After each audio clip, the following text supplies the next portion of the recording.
Leotawa Dr. John Peterson with TE2 Edge Sports Cards, and you are watching Prime Time with TE2. We've got the Packer game on tonight. I'm a Packer fan. They're having a pretty tough season here. What are they, 4-7, and they got the Eagles tonight. But I think the Packers are going to do okay.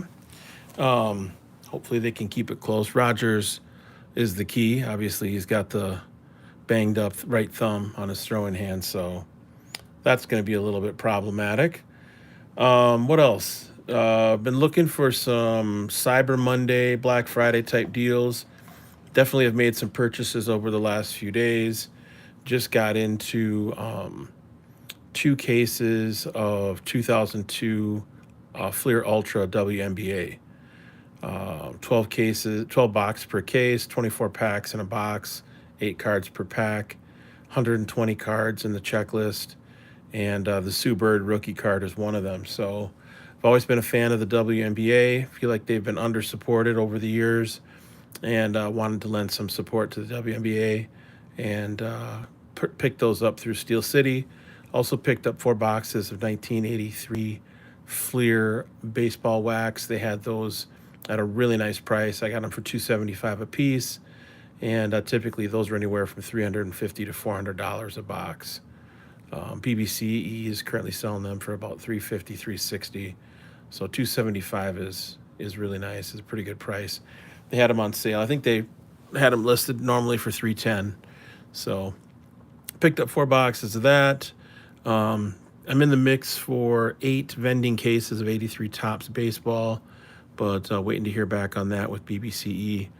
I'm kind of on the fence with it. I mean, I want to get some 83. I picked up an 83 15 set case of Donruss about a week and a half ago. Just trying to build up my inventory and have things ready to appreciate. As the market continues to shift and change. I think if things improve with inflation, and the interest rates don't continue to go up constantly, we're going to see an increase in the market. I think. How long that's going to take, I don't know for sure.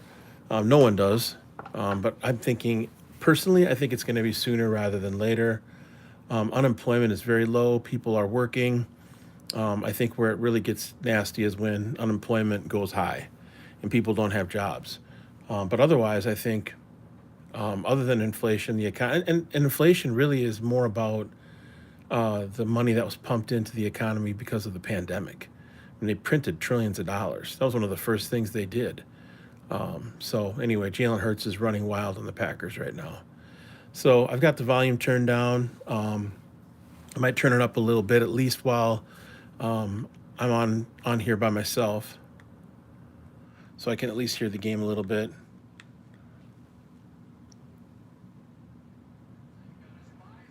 Yeah, you can hear that just a little bit in the background.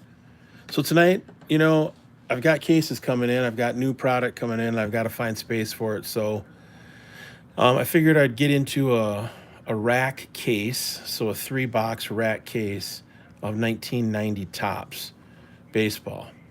I picked up, I think, I don't know, 13 cases of this stuff back in the summer. Got a really good deal on it.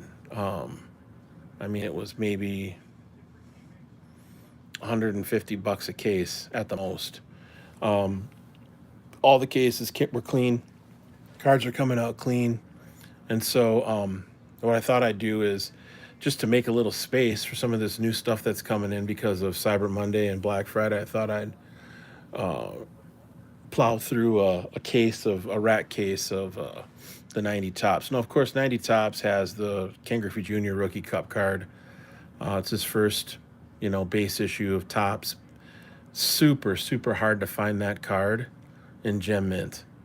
Like, it ain't easy, folks. And I've gone through a decent amount of 1990 Topps. Centering. It's always the centering. For some reason, the Frank Thomas card comes back or comes through more centered than the Griffey Jr. does. So I don't know why that is, but it's fairly challenging to try and find that Griffey in And I'm trying to think if I've got some here. I probably have pulled a few aside over the time that I've ripped open some of this stuff. Let me just see here.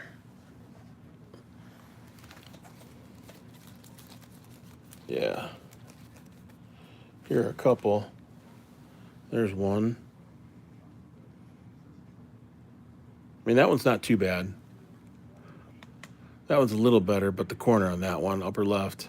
So it's a tough chase, the 90 Griffey. And, that's not even the main card that people are going after. So with this 90 top stuff, of course, it's the Frank Thomas rookie card with the no name on front. Now, I saw a 6.5 for sale on eBay earlier today. Let's see here. They wanted $5,500 for it, for a 6.5. So a Frank Thomas 1990 tops, no name on front, 6.5 for like 6,000, which that's insane. A card from 1990 for $6,000. Good Lord, that's mind blowing. So I mean, I'm sitting on like 10 rack cases of this 1990 stuff. I think I've got 9 or 10 left. Hey, what's up, DJ Frat? I thought I'd go live here tonight. Check out this leaning wall of junk wax. I got your email too. I'll respond to it in the morning. I didn't get a chance to respond to you yet. We've been doing family stuff here, so cleaning the house, all that sort of thing. Got to pick up. So anyway, I figured it's got some new stuff coming in. Might as well get after some of this 1990 tops and see what we can find in here. I did find one rack in the 3 boxes that had Frank Thomas on the back. I don't know if you can see that. Maybe there you can see. So some might say, well, why don't you leave it in the rack case? But I mean, 1 in a million chance that it has the no name on front, right? So I've only seen one my whole life, but it's one of those things where if you've got 9, 10 rack cases of 1990 tops, are you gonna let it sit, or are you gonna go through it? So slowly but surely I'm going through it. So I've got the Packer game on in the background, Packers Eagles. So if that bothers you, just let me know. I can always turn that down. Then I'm going to go a little bit lower here and start going through this 1990. I got my 5,000 count box. You always got to have that handy. Otherwise, you have just nothing but stacks of cards all over the place, which is not good. You don't want that. So, all right, here we go. Plowing through and on the hunt, I should say, for the no name on front. This is like sitting in a deer stand for like hours after hour after hour. Yeah, and there are some cards in here that if they come back as gem mint 10s, they're, worth a little bit, but overall, most of this stuff is pure junk wax, with the exception of the Griffey, maybe the Bo Jackson, and of course the Frank Thomas. Yeah, here we go, man. I'm sitting on a bunch of these cases of 1990 tops, so let's see what we get. Appreciate the good luck, DJ Frat. Yeah, and I'd be happy to sell you one of those 82 tops Lawrence Taylor rookie cards raw. No problem. Yep, can definitely do a deal on that. I haven't even looked. Only time I look up that card is graded. So I have got to look and see what the raw sales have been recently, but I'll do you right on that, DJ Frat. I think I've got 3 of those, 3 of the raw ones. Got some graded ones too. So here we go. If we're not at the apex, we are very near. See, now here's the thing. That card's pretty well centered. Should I get that graded? No. Not even setting it aside. Because I just don't think anybody's going to buy that. So here's what we got going on here. Leaning wall junk wax. Yeah, right on. Yeah, for sure, DJ Fred. Yeah, for sure. And I'll show you all 3 of them, and you can pick the one that you want. being the Giants fan that you are. Okay. Yeah, I'm pretty excited about the 2 cases of the WNBA 2002 Fleer Ultra that I picked up. I saw that the recent sale on a Sue Bird rookie card, which is in that set, was like $560 back in early November. So the gem rate on that is not super high. I think it's 25% gem rate on the Sue Bird rookie card from 2002 Ultra. So, and because it's not junk wax, the quality of the cut and the print is probably a little bit higher than what you're seeing for these 1990 tops, although 90 tops isn't that bad. Oh, see now, Vizquel, that's the beginning of the Griffey sequence. I've opened up enough packs of these racks, enough of these rack packs where like 4 or 5 cards after that you get the Griffey. So we missed the sequence on that one.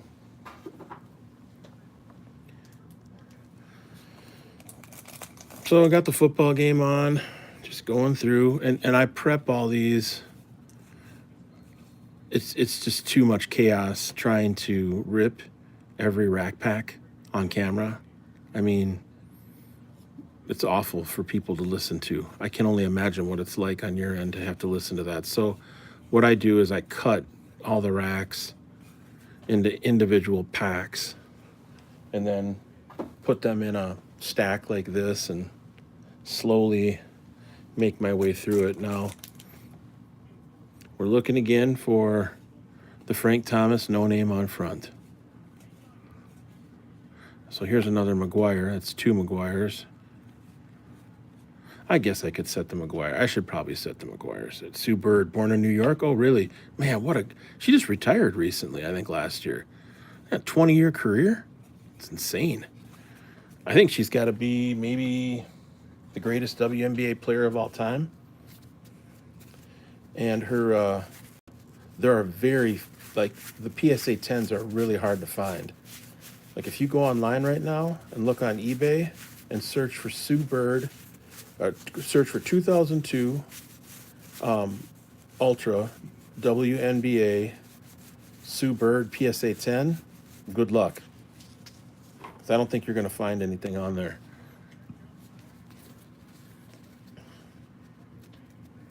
So, and the thing that I liked about the purchase is normally, so those boxes of WNBA 2002 Ultra, they sell on the secondary market for about $80.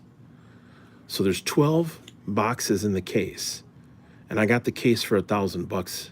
I picked up 2. There are 120 cards in the set. All right, there's 24 packs in a box and 8 cards in a pack. So if you do the math, you're looking at potentially getting 25 to 26 Sue Bird rookie cards. And if the 9s sell for $550, well, what do the 10s sell for? They've got to be at least $2 or $3 grand. So just based on the numbers, I figured, why not pick it up? I haven't seen 2002 Ultra WNBA. I'm trying to think the last time I saw that. It's been a minute. You know, and as women continue to become more of a staple in sports, whether it's soccer, I mean, just look at soccer cards. Women's soccer cards are expensive. Some of the early stickers from Panini, I've got some here. These are from FIFA World Cup stickers. I'm just holding these for a long time. What are these? 2019 FIFA Women's. Yeah, I mean, I'm giving it a shot, DJ Frat, as an investment. Absolutely. I just think the low set number of 120 bodes well for bodes, and I won't see. Here's a Bonds. That one looks pretty good. I try and set some of these nicer centered, more nicely centered cards aside. So if the game in the background is bothering to you, just send me a text. Try not to keep it too loud.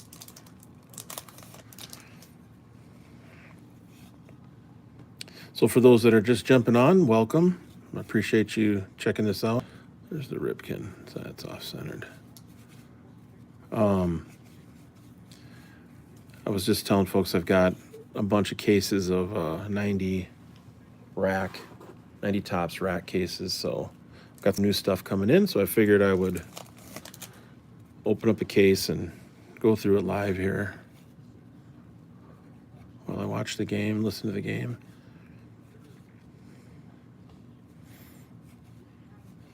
I'm watching the game as well. Yeah, I see Philly already scored. Philly's good. Jalen Hurts, before Tua was at Alabama, Jalen Hurts was the man. That dude was a shit. Plus, he squats like 600 pounds. Like he's a weight room fanatic. Hurts is. And I think he's a good leader. Julio Machado. Man, I forgot about that guy. See, this card, this comes back as a 10. This is a $40, $50 card. So I'll set that aside. It's got to be a PSA, though. You're not going to move that if it's in an SGC or a CSG slab.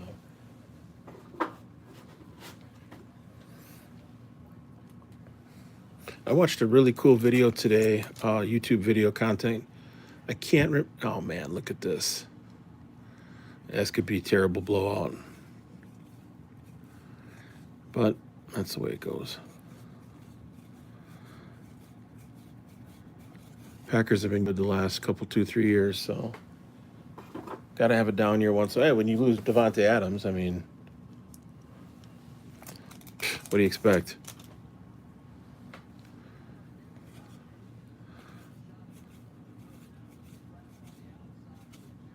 So no Griffey, no Thomas yet.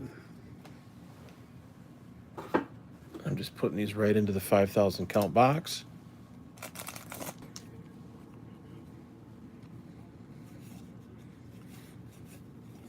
So we're just plowing through this 1990 tops looking for. Now this guy, I think that's his rookie card. His WAR, if you've seen his career WAR, it's higher. I think it's over 45. I don't know if he's ever gonna. Rodgers has been playing with a fractured thumb and a throwing hand. Yeah. I mean, I feel like they should set him, but I mean, he could damage it. You don't want to tear the ligaments, that's for sure. Joey Bell, though, I mean, I'll set it aside. This one's pretty centered too. A lot of these cards are coming out centered out of this rack box. And sometimes you get into a box of this 90 tops rack packs. Centering is awful. God awful bad. So, oh, hey. See now, look at this. Left to right. Always some centering issues with the Griffey. Oh, my God. But still, nice card. I mean, PSA might give that an 8. I don't know. PSA tends to be a little more lenient on centering, though. CSG, that's probably an 8.5, which is the most worthless grade of all time. I think Gwyn is nice. Yeah, CSG. When in doubt, CSG gives out the 8.5. I hate 8.5s from CSG. And I'm not a big fan of 9.5s. In fact, I just snapped about 10 CSG slabs of 9.5s because I'm going to submit them to PSA through a group submitter called Got Baseball Cards. Set that aside. So, because 9.5s in CSG, I'm going to tell you folks, you got a better chance of making snowballs in hell than selling those. In my opinion, 9.5s do not move. Can you move CSG 10s? Yes, you can. Can you move CSG Vintage? Yes, you can. But can you move CSG 8.5s and 9.5s? Not a snowball's chance in hell. People don't like to have grades. I'd rather have a PSA 9 than a CSG 9.5. I mean, if it's strictly about resale, which, you know, if you're moving inventory, that's part of the game. I just had this pack. Koufax, and that was back 65. That was back when Koufax was ballin'. So we're just going through this rack case. No name, not seeing a no name on front quite yet. Wouldn't that be something if I did pull one of those though? A Frank Thomas, no name on front. I mean, how many people have seen those? I've only seen one, like live. It's like the Yeti. This is a decent card. It's his rookie card. It's a $50 card in the gem, mint 10. Not centered though, unfortunately. He had a hell of a career with the Yankees. DJ Frat, you a Yankees fan or a Mets fan? I think you're a Mets fan, right? If I remember right, you like the Mets because you hate Chipper Jones. I remember that. The Braves. Never seen one either? No. Yeah, the pocket, I'm going to pull that out. Sosa. Yeah, Sosa rookies, 45, 50 bucks in a gem mint 10. This one's off-centered. I'll pull it out, though. He makes the haul. That jumps up to 75. I think he makes the haul, and he's at least even with. Yeah, I love Bernie Williams. Love the Mets, but Bernie Williams, yeah. Bernie Williams was, man, he was a gamer. He was a gamer.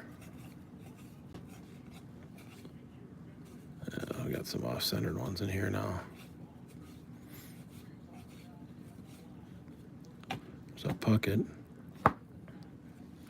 I'm always looking to pull out Pucketts because there's still Kirby Puckett fans up here in the Twin Cities, Minneapolis, Minnesota. He's still kind of legendary. I mean, he won 2 World Series. I think he was MVP of. Was he MVP of 2 World Series? I think he might have been. There's a Gonzalez. That's his rookie card. He's another guy. There's a Canseco. Yeah, I'm not going to pull those out. I think Canseco will probably, if they let the Royd boys in, they let the guys who did Royds into the hall, Canseco will be the last one to go in. They should have a statue out in Oakland, a bronze statue with Mark McGwire bending over and Jose Canseco sticking a steroid needle in his butt. Because that's what Canseco said they used to do. Of course, McGwire denies it. Oh, we got a touchdown for the Packers. Corey Dillon. Quadzilla. It's Corey Dillon's nickname. Ooh. Almost lost this wall. Got to be careful, not get cocky here. Last thing I want to do is have this whole frickin' wall of junk wax come tumbling down on me. Live on. It'll be a first. Collector, investor, dealer, Dr. Peterson suffocated by a wall of junk wax. There's worse ways to go.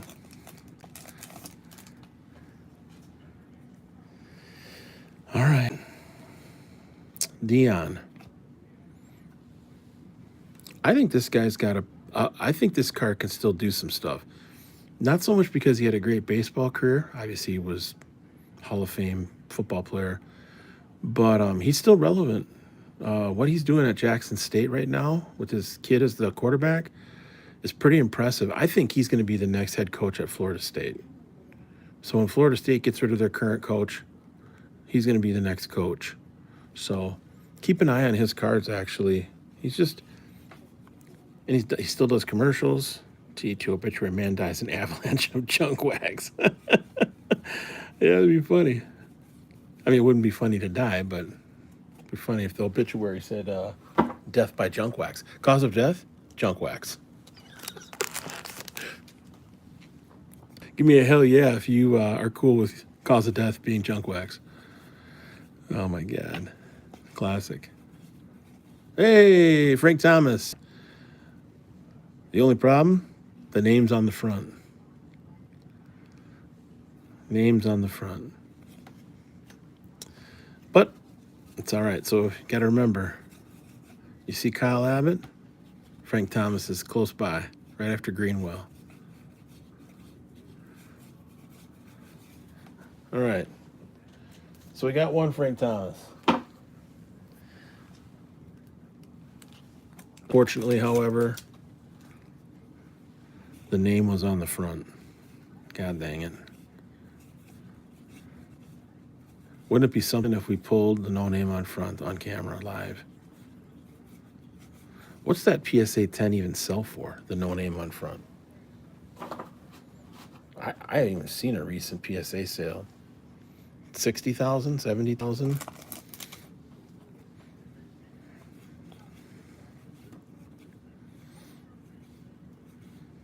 I'm sure it's not a small amount.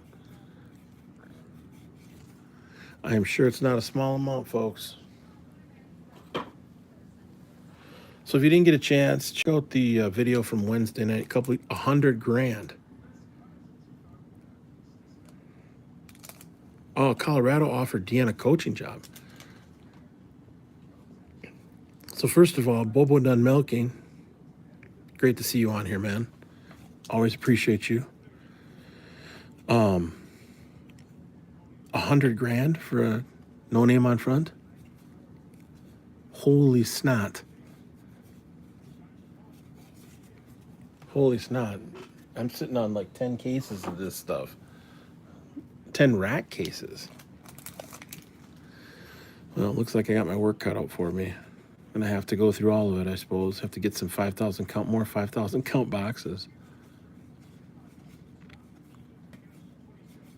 I mean, the resale value on a rack case is maybe, I don't know, 250, 300.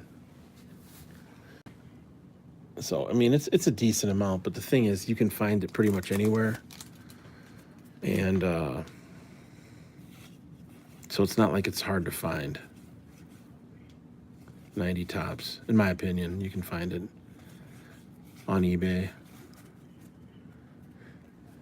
Someday, though, it's going to get pretty rare.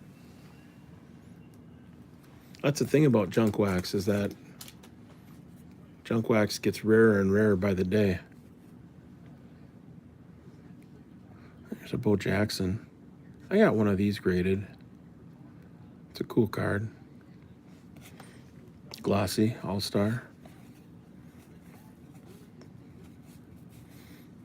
Kurt, what was that man wearing?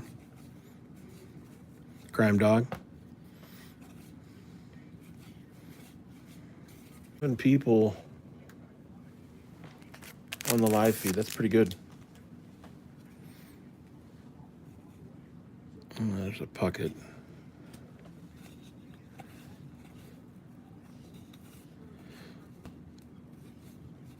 Let's see here. Anything. Ron Hassey. And then Dion. Boulder. You talk about like Boulder, Colorado? Like the Buffaloes? Yeah, I think Dion can do better than that, honestly. Unless they offered him a insane amount of money. Okay. Did you hear any details on what they offered him? Like a multi-million-dollar deal, or? I think he wants to stay. I think he wants to go to Florida State. I think Jackson State is mostly because that's where his son plays. His son's actually pretty damn good. I followed him on YouTube when he was coaching his son's high school team. And, damn, they were good. Even the little brother was good. Dion's a single dad, too. Raised his boys by himself. I don't know where the mom is at. So got to give him props for that.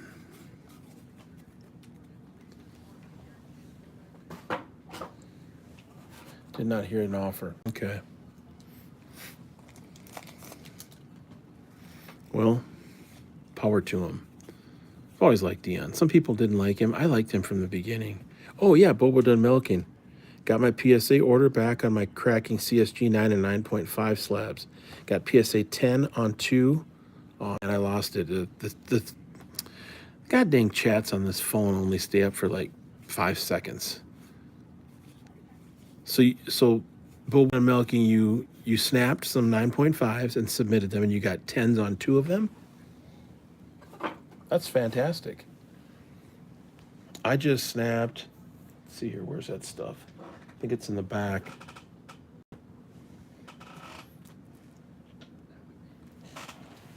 Like, I'm thinking of snapping a few of these. I've got 3 of these.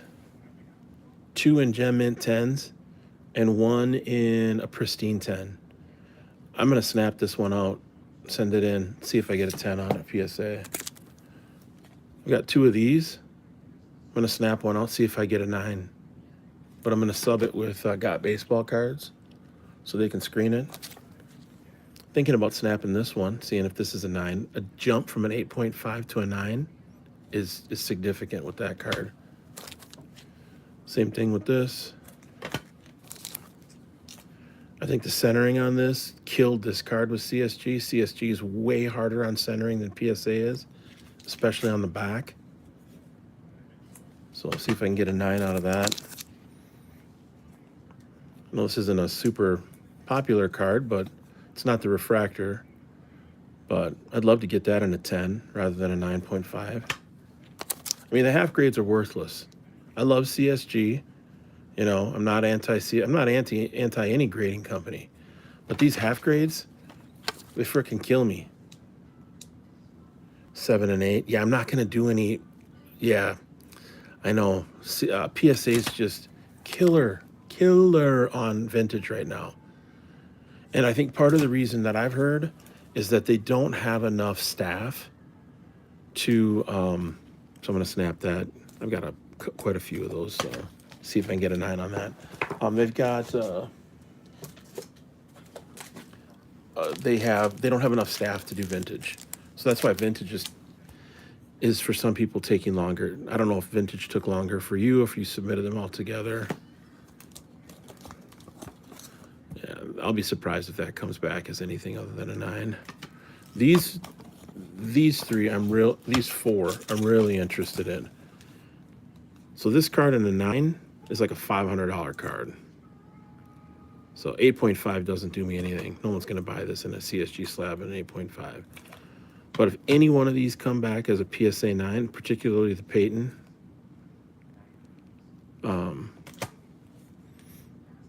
that'd be fantastic. Got this. Figured I'd see if I could do something with this 96 Metal Universe. This Jeter. God, if that came back as a 10, that's a $700-800 card. I figured I'd just try and get that in a PSA slab. And then this one. So most of these cards I got graded at $10. So it's not like it's a huge loss, you know, to have them snapped out. I'm definitely getting better at snapping cracking slabs. That's for sure. In my opinion, the toughest slab to crack is SGC or BVG. The BVG slabs are built like tanks. Yeah, Bobo. He said, I wish CSG would just get rid of the 9.5 and go with 910 like PSA. 100% agree. Yep. The half grades. I mean, I've done 3 live shows, in-person card shows over the last 3 months, and I don't think I've sold a single half-graded card. Vintage, modern, or otherwise.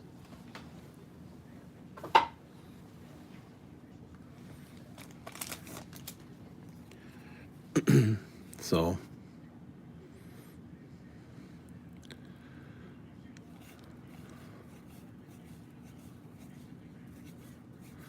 it's too hard to price point a half grade. I mean, from an owner perspective, as the owner of the card, you know, you want to minimally put it at the median.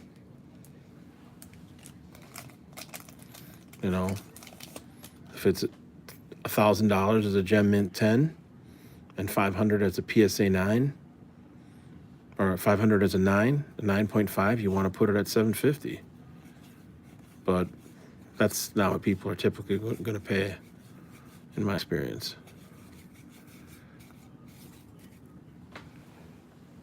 Got to be careful I don't knock this wall down. Here's what we're dealing with here. It's come down a little bit. The Packers on in the background. Got the fireplace going.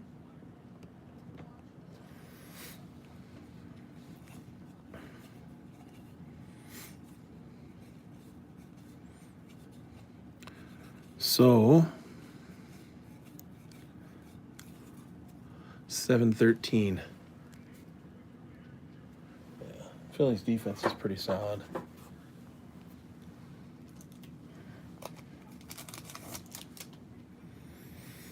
So yeah, you're not doing all of them tonight, are you? Yes, I am.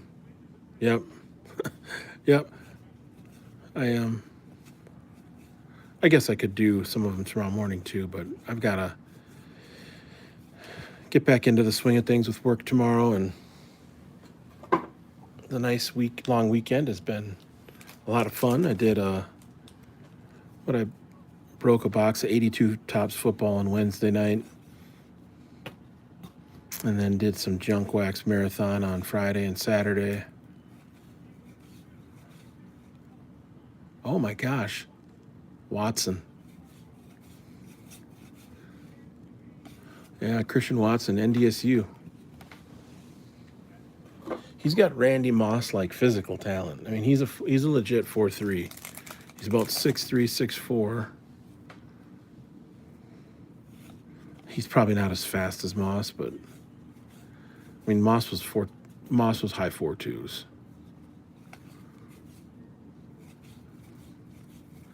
And I don't think Watson's that fast.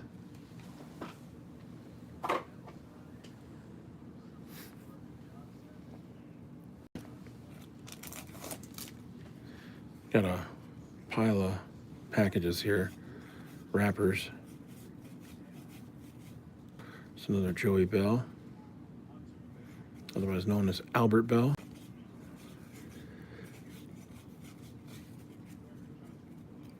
Opened up a little 87 Donruss.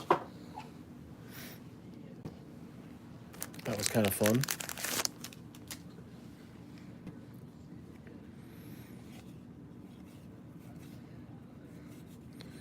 So far, we've gotten one Frank Thomas rookie card with the name on front, and one of the rookie cup cards with Griffey. Neither one was perfectly centered, which is pretty consistent with this product. Opened up a lot of 90 Tops. Still pretty inexpensive to get. I don't know what wax boxes are. I honestly try and stay away from wax boxes if I can. I mean, if there's an alternative like cello, rack, I typically go with cello or rack, just because you're not dealing with, at least while you're, if it's older 80s stuff, then you are, but you're not dealing with the gum. So you figure if you got gum in a pack, that looks pretty good. It smolts. At least two of the cards are getting ruined, right? So if you think about the odds of that, you only get some junk wax products, so why increase the odds by buying wax if you can get cello or rack? That one's off centered. Now, sometimes you can't avoid it, like the early to mid 80s Topps cards. You buy cello packs. Wasn't the NNF.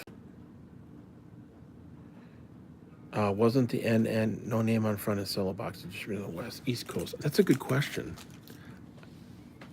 In the cello boxes? Yeah, I don't know. That's a good question. East Coast only? Possibly. Hopefully it's not rack cases. If it is, it is. I'm thankful that the PSA prices have come down a little bit on modern. You know, you can only go up to $199.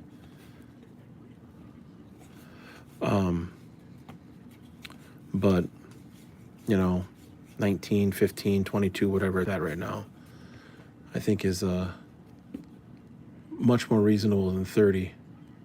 Touchdown, Packers. Damn. Cobb.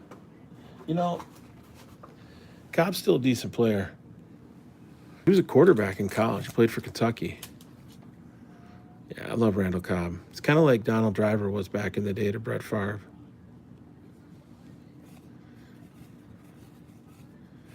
Yeah, East Coast, don't believe rack packs have them, just cello. At least that's what I've always read about. Oh, possibly.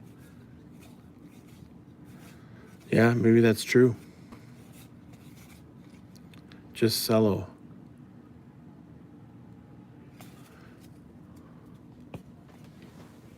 And only on the East Coast?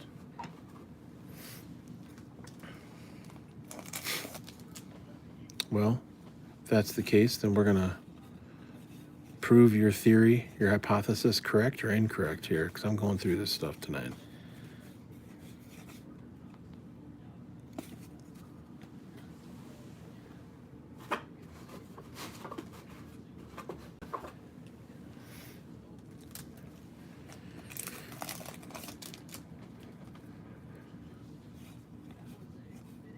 Supposedly that's where those were distributed on the East Coast.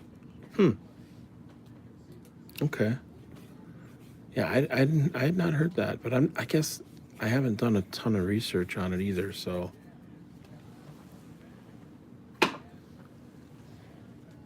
Well, if that's the case, then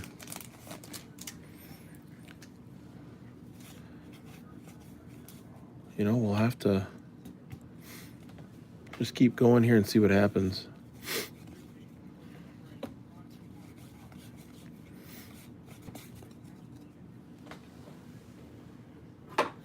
Where did you hear? Did you read that somewhere, Bink, or did you hear that somewhere? Is that a story that goes back a long way, back to the 90s, or?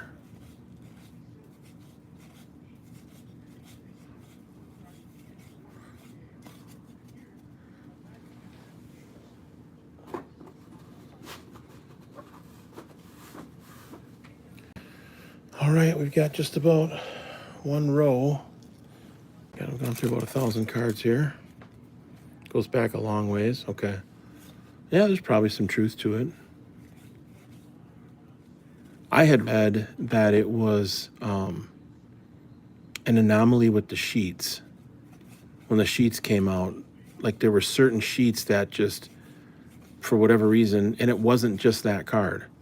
There were others that were like error, no name on front too, but I can't remember exactly what I'd heard about it. Something about like when the Frank Thomas card came out on the sheet, there was a certain spot where if it was positioned missing black, okay, all right. Yeah, there was a certain spot on the sheet when it came out where it just, if it was in that position, the name was not printed. But then, I think, did they fix it? After they found out the error, they must have. Otherwise, there are more of them out there.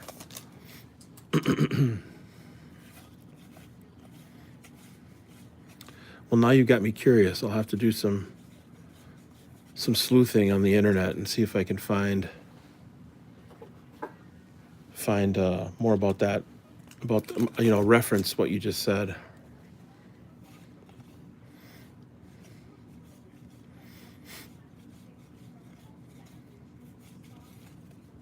Yeah, I'll look around. Yeah, can't hurt.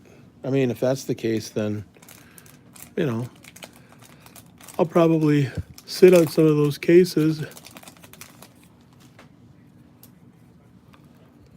Otherwise, I'm going to have 1990 tops coming out my earballs, or coming out my ears and eyes, eyeballs and ears. At some point, it's still fun to crack back. Yes, it is. Yes, it is. I mean, it's ridiculous. Yeah, and this will be kind of, over the holidays, I usually make a good run at opening up some wax and getting on YouTube, but things are going to get real busy here with work, so I'll be lucky if I do one video this week. Wow. Hurts.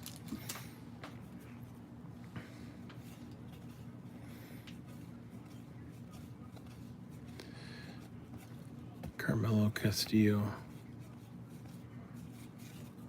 Oh, there's a shilling. That card's actually worth a tiny bit. It's got a gem, though.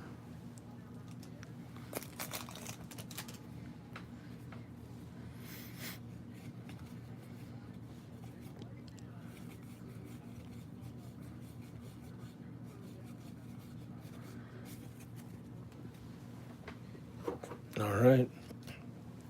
Just the quiet shuffling of cards.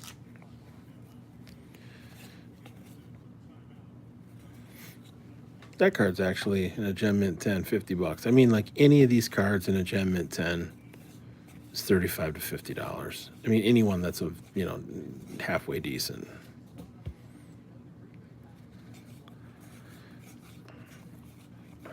You just got to be able to go online and auction it off and have somebody that's going to be willing to buy it. If you're looking at $22 to have it graded, I don't know. My threshold's usually around $75 for PSA at this point. If the gem, let me put it this way. I'll send it into a group submitter like Got Baseball Cards.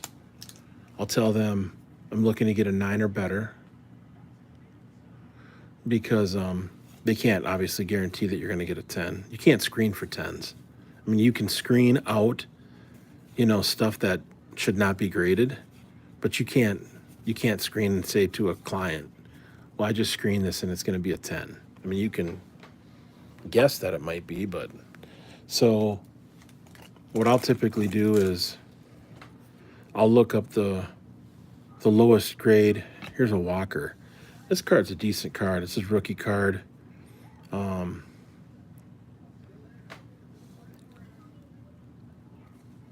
Yeah, a little off-center top to bottom. Still pull it out, though.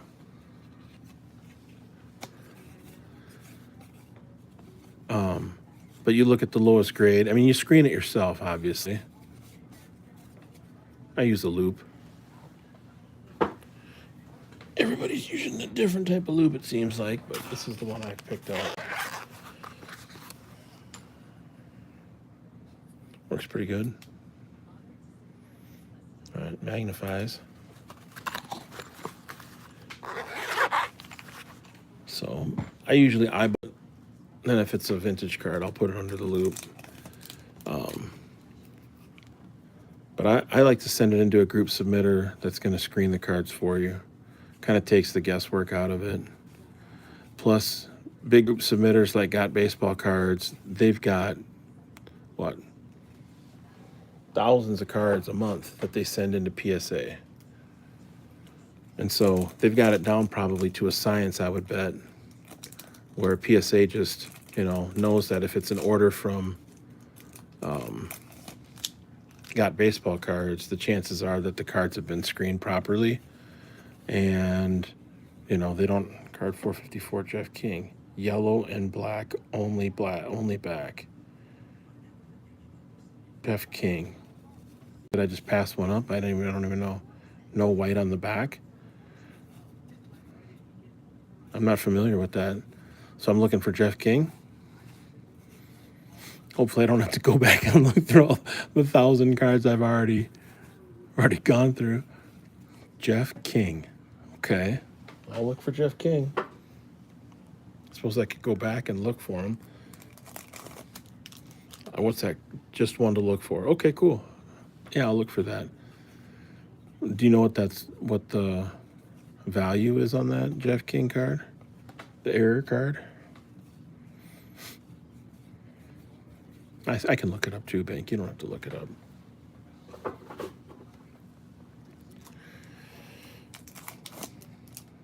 Well, Sandberg. I think he's an underrated, undervalued player. What, he won like 8 or 9 Gold Gloves? Consecutive? And he hit for power, hit for average, played only with the Cubs. I mean, I think the resale value on a Sandberg is better than a Boggs, should be better than a Boggs, even though Boggs might have a higher career WAR than Sandberg. I don't know. I've actually never compared Sandberg's WAR with Wade Boggs. Gwynn, stayed with the Padres his entire career, but he batted .338 for his career.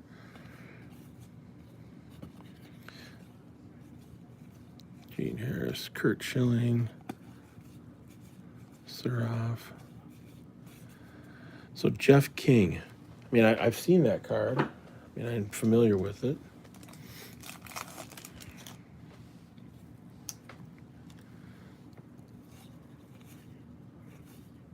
Lee Mazzilli. There's a Mattingly. How's that one look? That one's decent.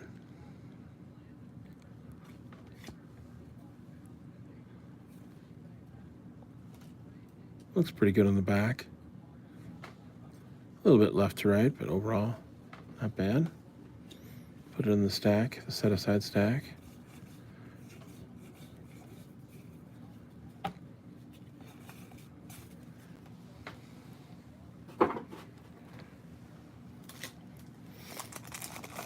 So yeah, this will be kind of the end of the run. Done about a 4 or 5 day deal here, and tomorrow I've got to do work stuff.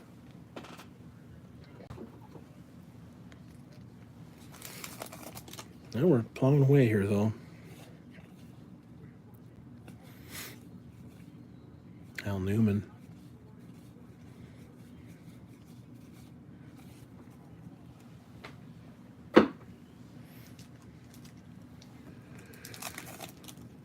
Here's another Puckett. A little off-centered, though.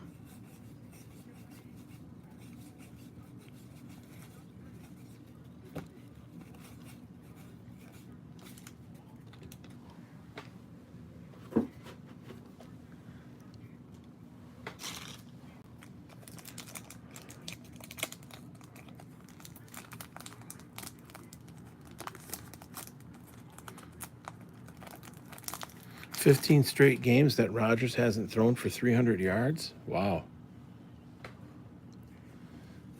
That's not great. But he did win the MVP the last 2 years in a row. So he must have been doing something right. Oh, centered Puckett.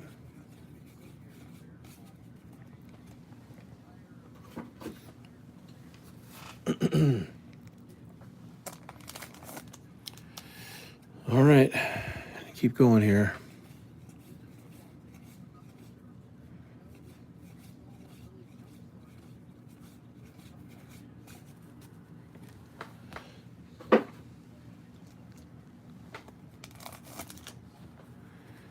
Balboni.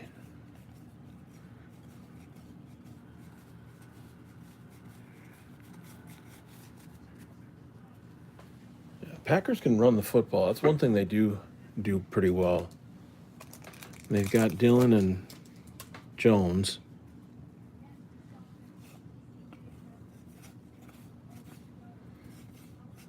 Well, we haven't seen... Oh, here we go. Okay, Omar Vizquel. Yep, there's Griffey. Eddie Murray this time. Okay. How's this one look? Top to bottom looks good. Left to right, yeah, it's off a little bit. On the back, it's pretty bad. But top to bottom looks good. Maybe a 9. More likely an 8. So it's 2 Griffies so far. And there's the Gwyn. Gwyn is always about 4 or 5 cards back behind the Griffey.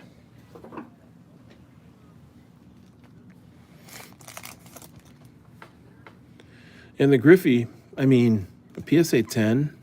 Oh, here's a Frank Thomas. All right, look at that, right on top, Greenwell. A little off-centered, the top to bottom, though. In fact, it's a lot off-centered. I could put those in a lot and sell those, though. There's the Williams. A little off-centered, though. Gonna set it aside. So that's 2 Thomases and 2 Griffies. I would guess we'd get, oh boy, how many of each? We got 2 of each right now. I'd say maybe 5 or 6 total.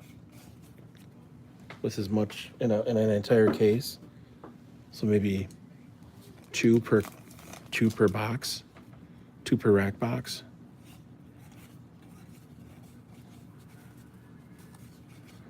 I think that's probably a reasonable insertion rate, although I have seen less.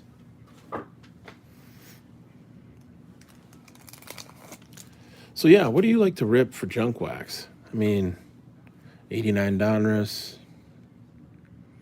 There's a Henderson. Well, let me go down my list. Let me share my list with you. All right, so I know the early 80s isn't necessarily considered junk wax. But let's start with 1980. 90 Leaf? Yeah, 90 Leaf's nice. Intercepted. God dang it, Rogers. Yeah, he's just not seeing the field well this year. That probably because the receivers aren't very good. And he's got a broken thumb. So, okay, 90 Leaf. That's nice. Yeah. What do you like about the 90 Leaf?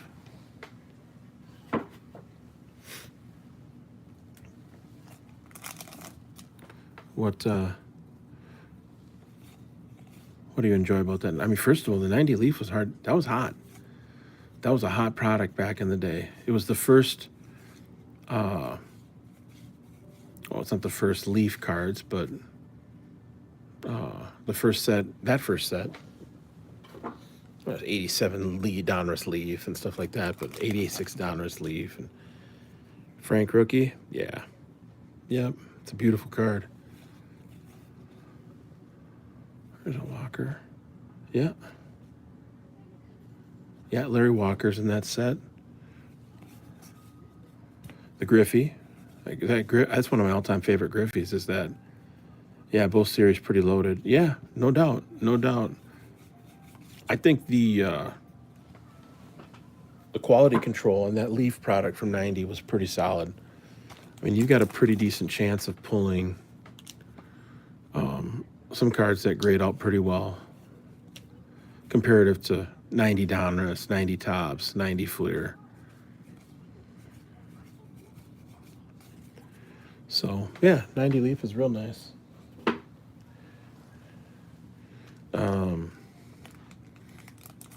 What about 89 Topps?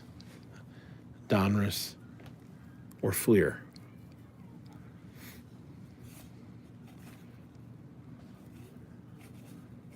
What do you think about that? I don't mess with 89 Topps. There's just nothing in it. So paid $55 a box in 19 and then bought some more. Same exact price. Yeah. Yeah, the Leaf product actually probably is not a, and it's more expensive than 55 now, but I think you're looking at maybe 100, 125.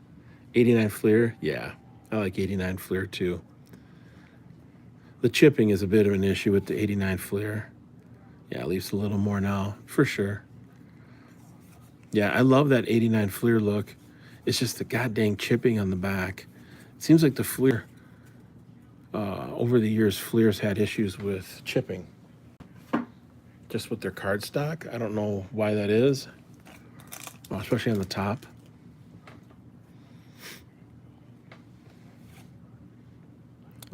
It's off-centered.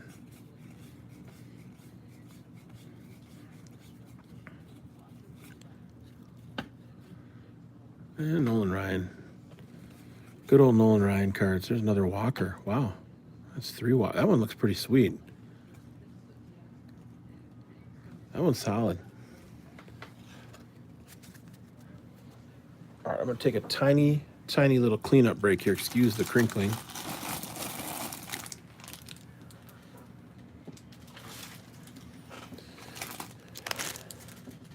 And we can do a quick little recap of what we've pulled so far. So this is a rack case of 1990, excuse me. 1990 tops.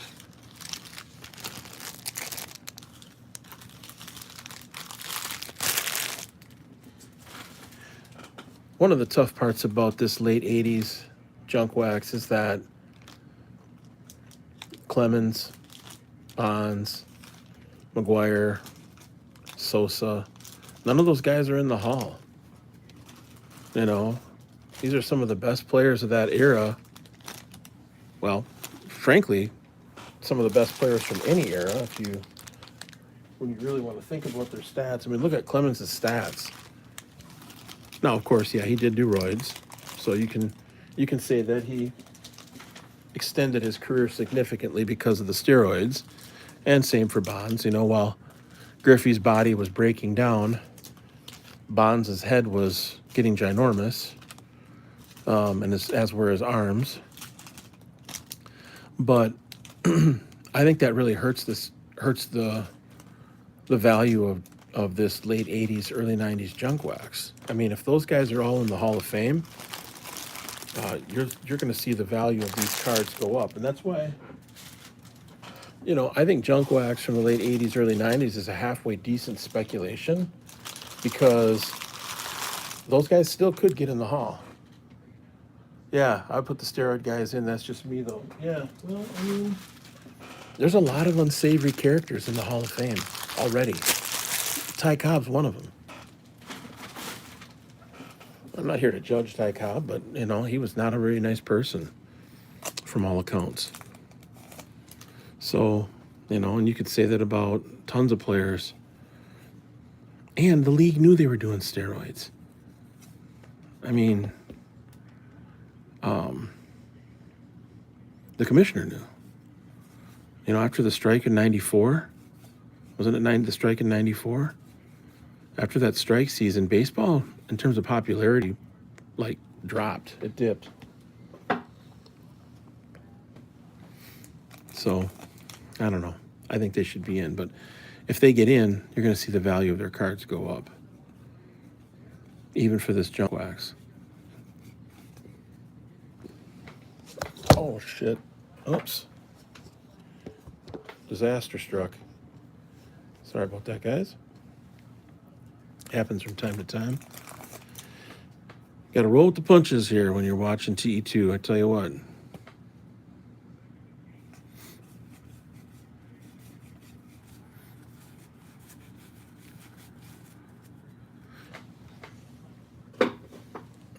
Yeah, let me tilt this up just a little bit.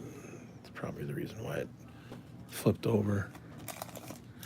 Oh, I said I'd go through and take it and show you what we've pulled so far out of this rack case. Like Selig didn't know what was going on. Then they put him in, the guy that overseen the whole thing, and they put it 100,000 million% agree. Okay, so here's the thing about Selig. Came from the Brewers, okay? You know, huge fan of the Brewers growing up, 80s Brewers. I mean, Harvey's wall bangers in the early 80s. You know, Juan Nieves, no hitter in 87. Molitor's 39 game hitting streak. Robin Yount, 2-time MVP, 82 and 89.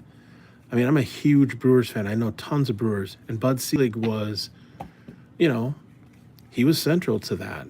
He was the owner of them. Oh, look at this. Looks like he might go in. Get in. Oh my gosh, look at this. Quay Walker, he's a Georgia kid. I like his play. Yeah, I like Quay Walker. He's a baller. He's fast. And he can tackle, which is something the Packers haven't had at linebacker for a long time. So Selig's in. Selig's in the Hall of Fame. And he knew damn well they were doing steroids, and he didn't do a damn thing about it. He knew this guy was doing roids. Not in 89. Well, maybe a little bit. His arms look pretty big. He already looks pretty big in this picture. I'm guessing Canseco probably was sticking him in the butt with the needle by this point. But all that being said, they put Selig in. Pudge Rodriguez is in. Didn't he do roids? Big Papi's in. Big Papi admitted to doing roids. Big Papi admitted to it. So, 86 Top Segura. Yeah. I have his autograph. Yeah. Nice. I got Jones on my fantasy team. We got the Packers. We got a tie ball game here, folks.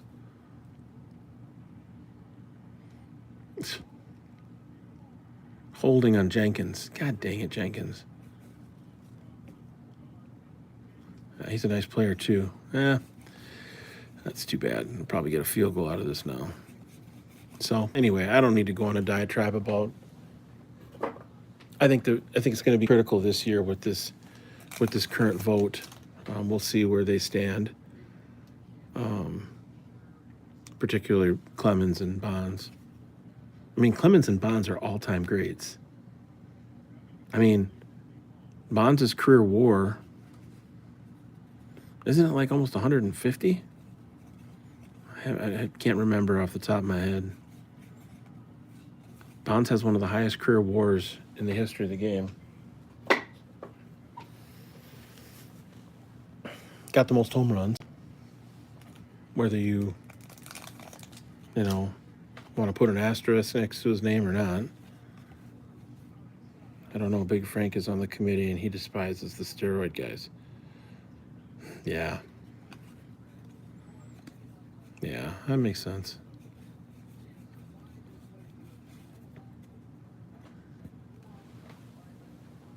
Yeah, I don't blame him.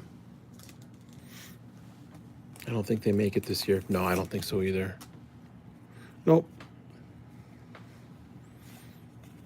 I don't think so. I think they should. But, it is what it is. Here goes Rodgers. Touchdown for the broken thumb. That's a hell of a pass right there. You watching the football game, Bink? Packers, Philly? That was a hell of a throw right there.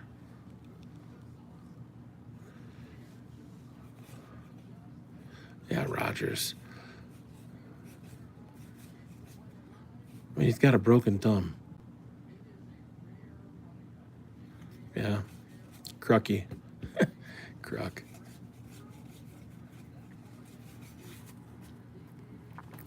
So, and I think if Clemens and Bonds get in, then does McGuire get in? What about Sosa? What about Palmeiro? My feeling is let them all in or let none of them in. Let them all in or let none of them in.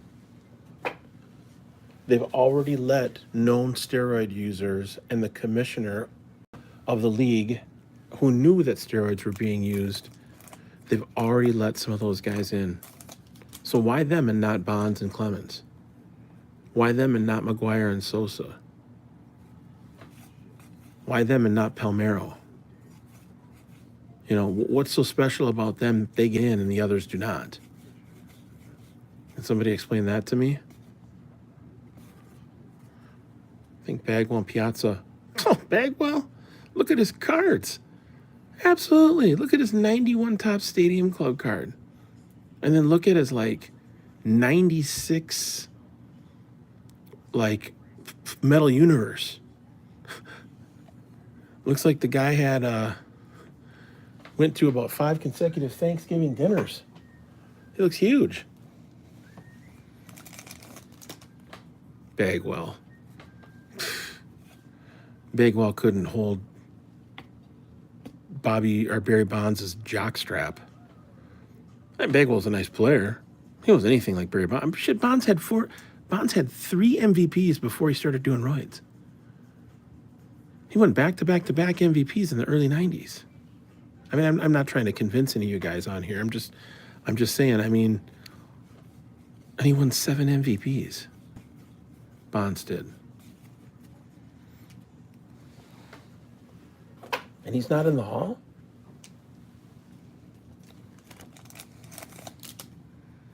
You know? I don't know. Just kind of floors me. These were the guys that I idolized growing up. You know, when I was, 10, 12, 14, 15, 16, 18 years old.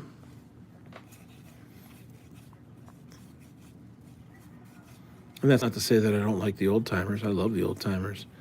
I got more vintage baseball than I got of anything else, probably. Well, maybe other than junk wax. Got a lot of junk wax.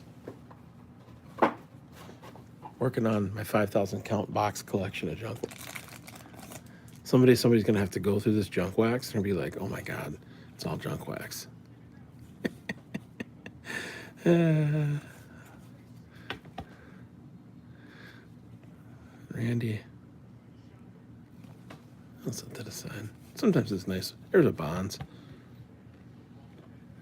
So what did he do in 89? 89, played 159 games, had 144 hits, 34 doubles, 6 triples, 19 home runs, 58 RBIs, and batted .248. Pretty pedestrian.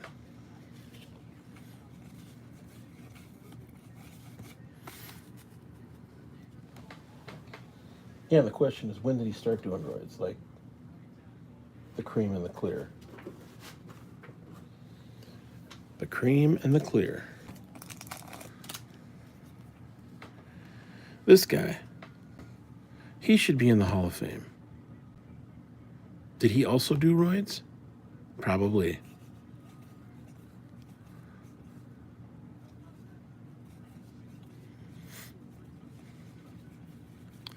Sheffield had a wicked swing. The torque that he was able to generate with the swing was off the charts.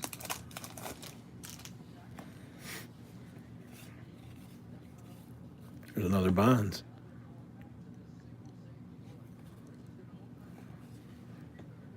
It's pretty well centered. Pull that out.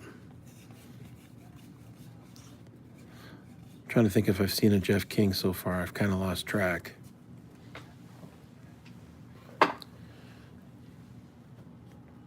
Here's what we got so far.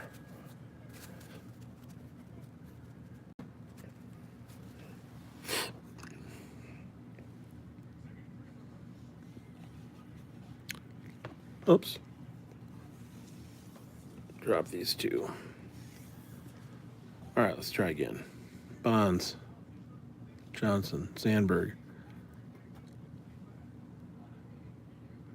Modern as in, what do you mean by modern? Like, what's your definition of modern? If I open any modern? 2022? No. No, I have not. Nope. I'd like to open up some Bowman Chrome, but right now they want, what? Topps is selling it. They were selling it on their website for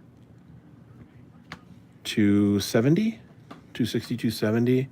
Card shops around here are trying to get $300 for it. $269, yeah. So $269, I think, is about as much as I'd pay for that. I think it's probably worth maybe maximally $275 in terms of a hobby box. and most of the places around here are selling it for $300 at the shops. So, yeah, but I would like to open up. I'd like to open up some of the Topps update. You know, what else? But no, I have not purchased any of the new stuff. How about you? Is there anything that you particularly like? I think the Topps Chrome was a bit of a disaster from what I heard. But, you know, I think they're trying to fix that, or have been trying to fix that.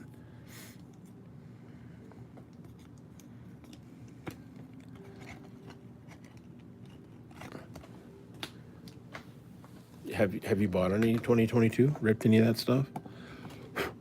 Oops. How many boxes of update were $80 on the Topps website? $80. So is that a good price? I don't even know. What in the world is that thing doing there? $80.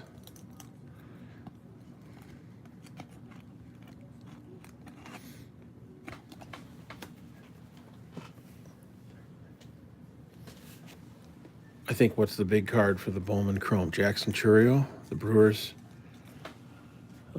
prospect. Jackson Chourio, I think his name is Chourio. Not Cheerio, Chourio. Let's put these Griffies down here. This is what we got so far on the Griffey side of things. All right, back to this junk wax.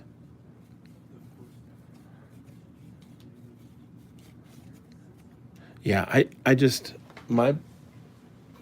think the new product is cool. Don't get me wrong. I think it's cool. That's what they say. His first Bowman is in the regular Bowman. Yeah.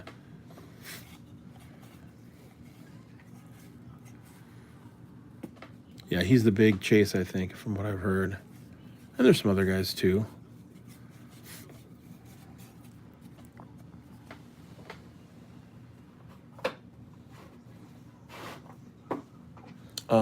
What was I gonna say? Yeah, I just think the problem with this stuff is the cost comparative to the pop counts are just, they don't match up. You know, it used to be that the pop counts for junk wax were, you know, high. You know, tons of junk wax available back in the day, but it wasn't expensive, right? You could buy packs for 25 cents, 35 cents, 40 cents, 50 cents, jumbo packs for 75 cents. I mean, when the 89 Upper Deck packs hit $1, that was a huge deal. I remember it being a huge deal. It's like, oh my God, these packs are $1. There's a Higuera. Yeah, he won 15, 20, 18, 16 games. It's not bad. I think the cost right now of the new product does not align with how much of it has been printed, right? So, I mean, what's the pop count on a Zion Williamson Prism? You know, I can tell you the pop count on an 83 Topps Tony Gwynn is like 650 to 700 PSA 10s out of like 25,000 graded Gwynns. So that to me is a certain type of scarcity and rarity. The one-of-one thing is interesting. I mean, you get a one-of-one, but how many one-of-ones are there? Like, I don't know. Like, what's the pop count on one-of-ones in a particular set? And then across a particular product.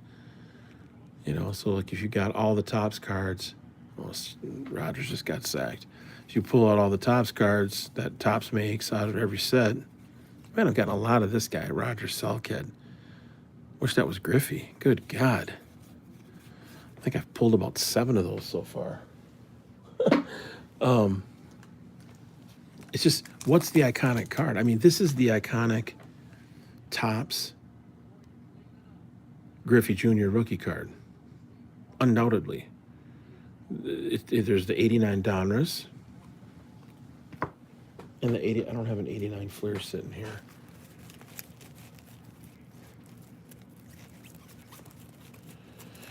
Oh, I think, where are those Griffey Jr. Donruss? Yeah, I might have put them away. But you got the 89 Donruss Griffey.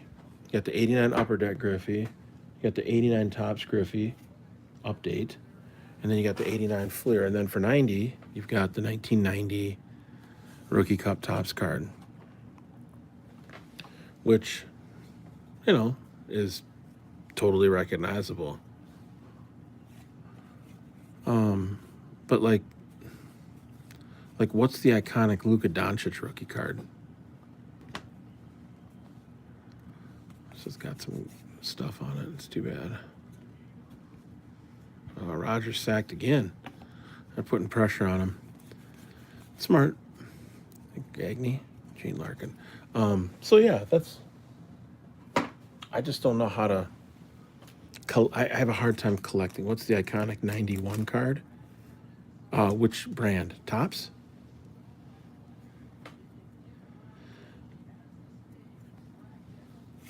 $1991 Topps? Is there one? Is it Pudge?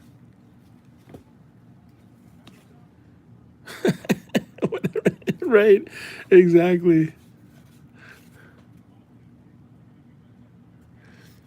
Exactly. Yeah, but I guess what I'm saying though is like, there's so much different product. You know, there's so much different product. It's hard to know.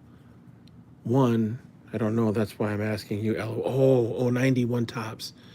God dang. I don't mess with that. You know, I'm trying to think who is the iconic card in that 91 Topps set. Yeah, maybe Pudge Rodriguez? I don't know. I'd have to look.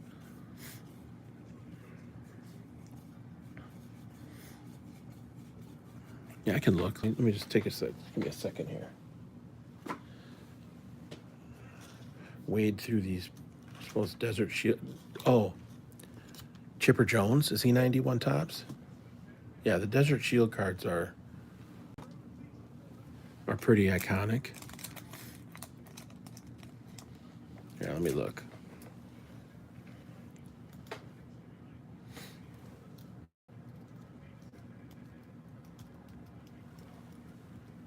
Gotta log in here.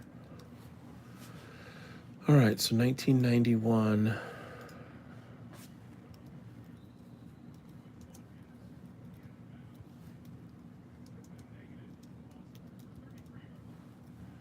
$1991 Topps baseball.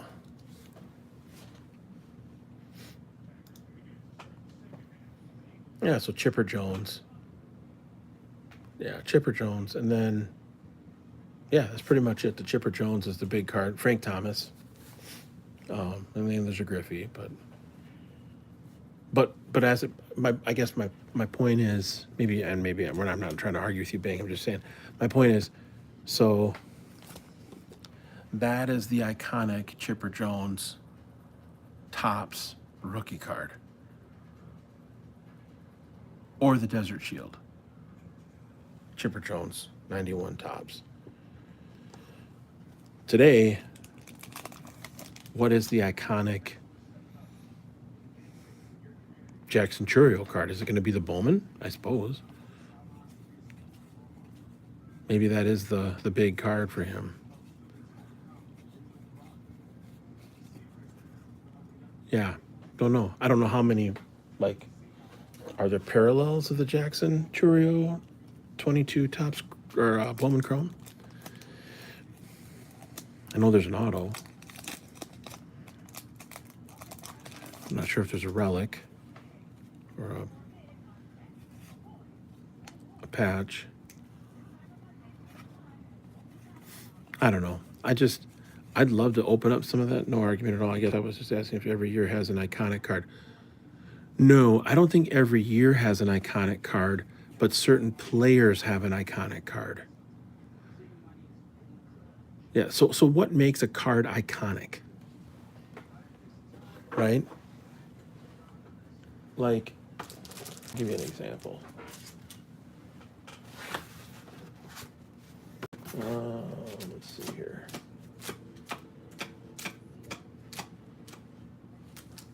So here's one. This card is iconic. Is it is it different for all of us? Yes, it is different for all of us. I agree. But like this is the Sandy Koufax rookie card. 75 Garvey is iconic to me. 74 Garvey. Yes, it is iconic for sure. But how many different Garvey cards are there in 74? Right? So sometimes I think what happens with the newer stuff is people they conflate scarcity and rarity with iconicism. Right? So because a card is a one of one, it's iconic. The problem is that if there's 51 of ones of Sammy Sosa, yeah, if there's 51 of ones of this card of this player from 1990, right? Or 50 different parallels of this card, which one's the iconic card? Is it the zebra parallel? Is it the cracked red ice parallel? Is it the on-card auto with the patch? I have a hard time, and maybe it's just because I'm older. I'm 48. I'm just an old fogey. Too stuck in his ways, too stuck in his junk wax wall. So, but I see your point about, what is iconic? Beauty's in the eye of the beholder, for sure. So, to somebody, this might be the iconic Joey Bell card.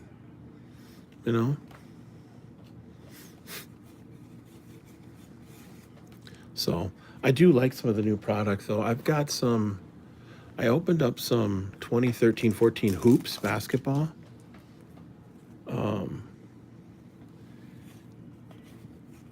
So that was pretty modern.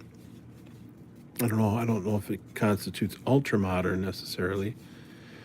I do have a few boxes of 2021 Panini Prism hobby boxes.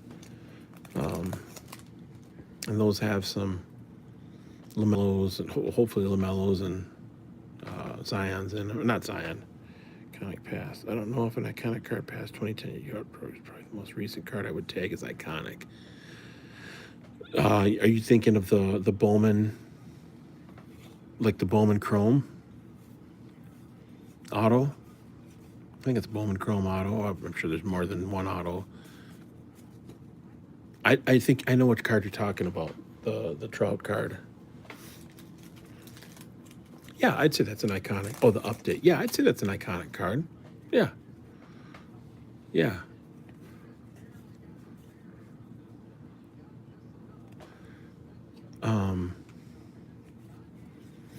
Yeah, it's just hard. It's just different strokes for different folks, and I'd love to get some Bowman Chrome though. I just don't want to pay $300 a box for it. Or $270. I'd rather get 2002 WNBA, Ultra NBA, WNBA I should say. So.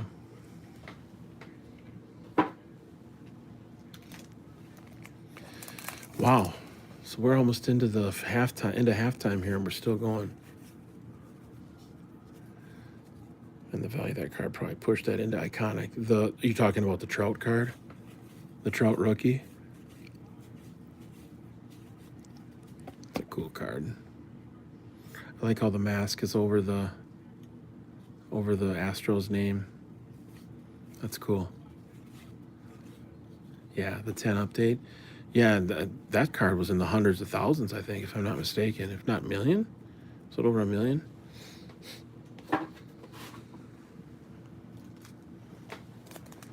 Yeah, and that card may hold its value whether he wins a World Series or not.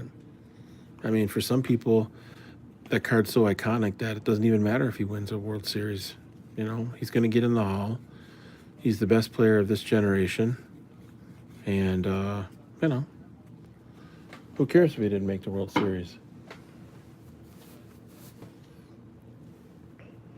I mean, like with Tom Brady, I think there's, you know, a lot of cards that are valuable, but the two that I think that are most iconic are the Bowman Chrome and the rookie cards, the first Bowman cards, RC cards and first Bowman cards. Can you say more what you mean by that question? Like, what are my thoughts on first Bowman cards, first rookie cards? Like, do I like them, or do I think they're worth speculating on, or?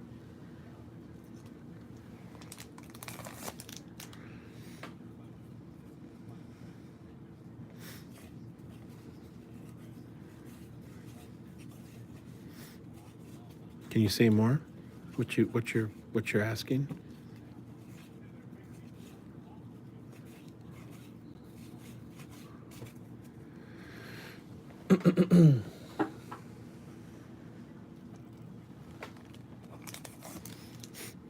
Some people debate, is the rookie, or is it the first? Oh, is the first Bowman the rookie?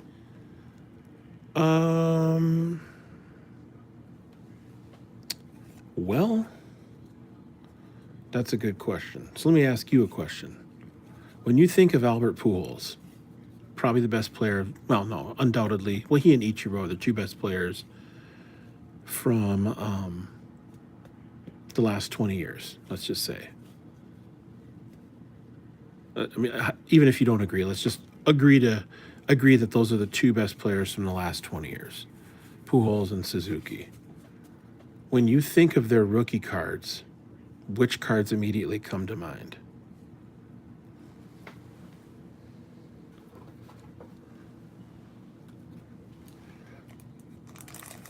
Because there's, you know, for sure for me, there's one card for each that comes to mind when I think of their main rookie card, their iconic 2001 tops. Yep. Yep. Absolutely. Yep, most definitely. And then for Suzuki, same thing.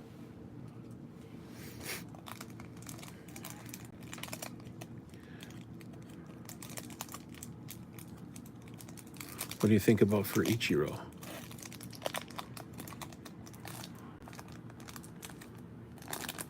This one's hard to open. There we go. All right, keep going here.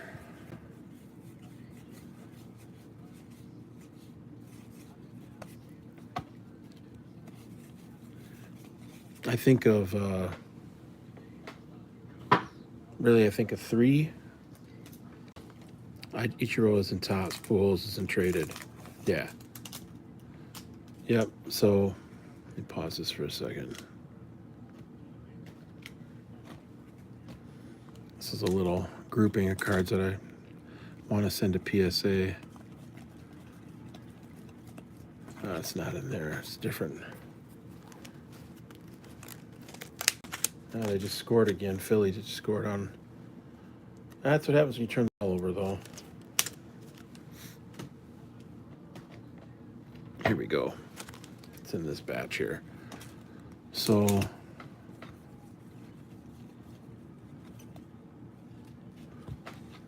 I think of Pujols, this card for Pujols, or this image, whether it's, what if they had a 99 first Bowman, then where would you be? So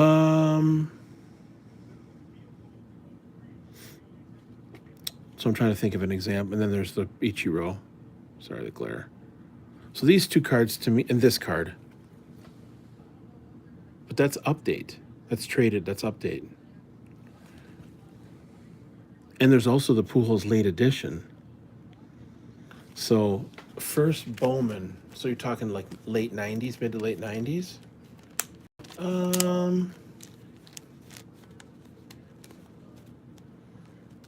I don't know. I mean, trying to think of an example. Who's the guy that played for the Dodgers that is likely to get into the Hall when he's eligible? I think he was a third baseman. I forget his name. He's got a first Bowman card that I think is his rookie card. Were you collecting in 2005 and 2006? No, I was not. I mean, I had a collection and I bought up some vintage, but I did not buy current product back in 05, 06. No. I was in grad school at the time, so like didn't have a lot of money. Certainly not disposable enough income to open up boxes of this stuff. How about you? Were you collecting in Oh, so you missed the rookie crap, the RC. Yeah, I don't know anything. I don't have any context for that. Like first Bowman. Yeah, I don't know anything about the first Bowman. I'm trying to think about what that even means. I mean, there's Bowman Chrome, right? There's the Rookie Cup card. That's kind of all I know. I mean, I'll tell you straight up, Bink, these are the years that I collect, because I collect certain years and certain products and certain players. I don't do much pre-war. I don't know. I'm not knowledgeable enough about it right now to really smartly and wisely buy and sell it. So I don't really do much with anything I mean, I do a little bit of 48. Topps decided to tell us it's a rookie card when they say, oh, goodness, are you serious? Oh, my God, wow. Okay. Wow, I didn't know that. That's where the rookie logo came into play. Okay, so not just the Topps All Rookie Cup card, but the rookie logo. Yeah, I want to say there was like rookie on some of the Bowman product back in the day, like 2000 Bowman. 2006 was the first logo. Really? Okay. Yeah, God, I don't know anything about that. I was 2 years into graduate school, and my wife was pregnant, and I was cobbling together work. Yeah, Rookie Cup's been around since 1960. That makes sense. Bo Jackson. That makes sense.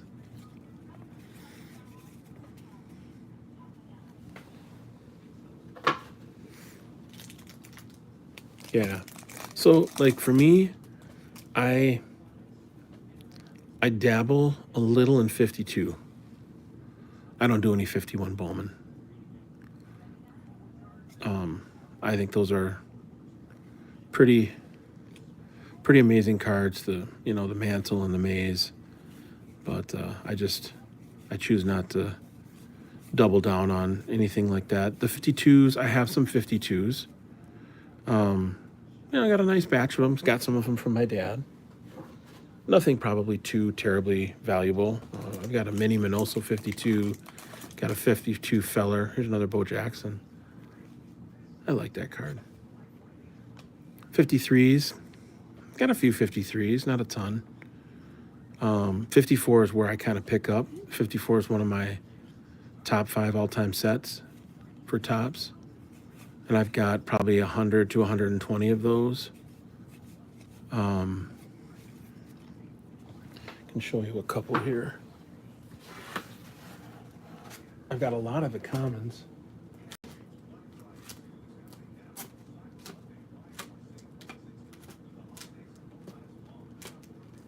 Here are some of the 54s that I've got slabbed.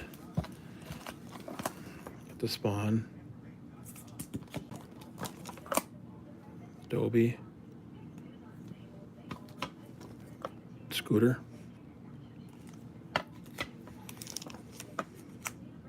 Hodges. Joe Black. That's a great card. A 7. Jackie Jensen. He was a great all-around player. He's a good basketball player too. Al Smith.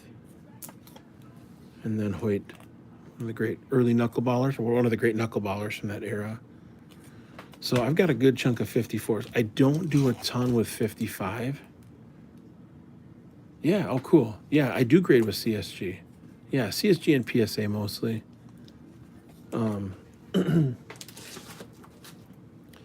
So yeah, 54. 55s, I don't know. I just haven't done a ton with 55. 56, I definitely like 56. In fact, I would say 56 is my preferred top set.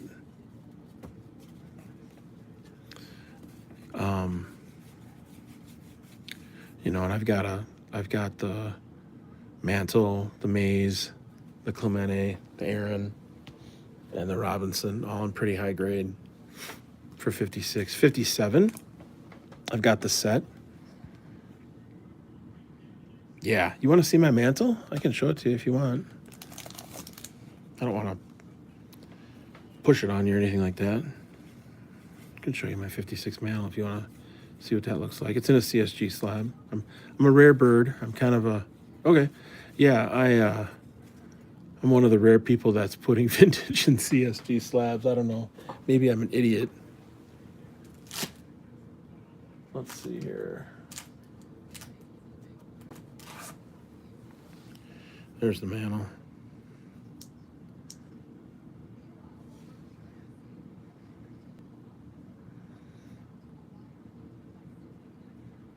It was originally in a BVG slab. I think it was a 7.5 in a BVG slab.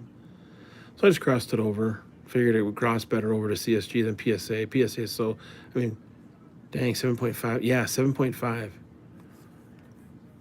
Yep. Yeah, thanks, man. I appreciate that. I picked it up from Burbank Sports Cards this summer.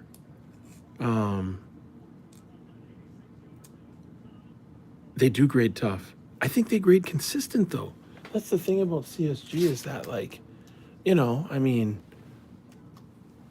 that's the thing about PSA is, like, I feel like PSA is kind of all over the place lately, especially with vintage. Now, what I'm hearing is that they don't have enough vintage graders. I mean, I think I ran the numbers one time. This was maybe a month ago when the early October data came out from GemRate. You think it would be an 8 for PSA? That 7.5? I don't know. I don't know. Not if I tried to cross it over. If I tried to cross it, they wouldn't cross it at an 8. They might not even cross it at a 7.5. They might not even cross it at a 7 PSA. You know. So I'd have to crack it out of the slab, which I'm not opposed to doing. It's not at the top of my list to crack out, you know. But if I had to liquidate the card, you know, if I needed the money, I'd definitely crack it and submit it to PSA.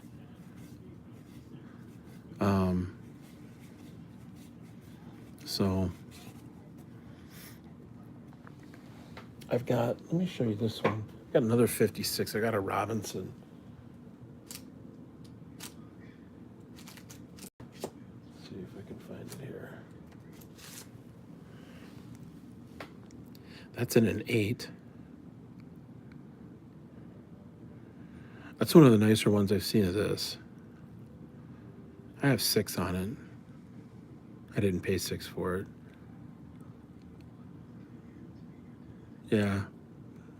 I just love this card. I mean, I just love the action photo of him sliding. It's the same portrait photo, headshot of him from 55. I prefer this card over his 55. I like the 54. The 53 is nice, but it doesn't have the action photo. Oh, thanks, man. I appreciate that. Yeah, those two. This is probably the best card that I own.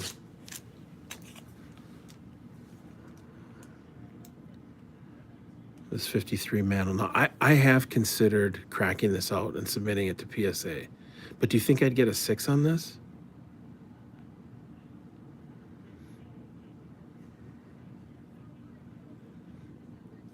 Here's the back.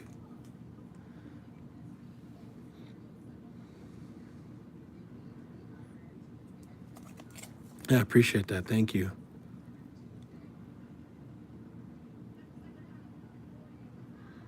Yeah, I don't know. Maybe this, do you think they'd get a 6? I think the centering on it is, I've seen some PSA 6s that are not centered as nicely as this. You know, although PSA doesn't take centering as seriously as SGC and PSA do, and CSG do, so. Yeah, those are a couple of the better cards that I've got. But I don't really mess with pre-war stuff. I know some people love that stuff. I just don't know enough about it. 57s, love 57s. I got the set. I got that from my dad. Not in a super high grade, but still some really sweet cards in there. 58, not a huge fan of the 58 top set. Let me be honest with you. You know, I don't know. I like the 57s better. The 57s were taken in the stadiums. You know, got the stadium in the background. I also like these 54s.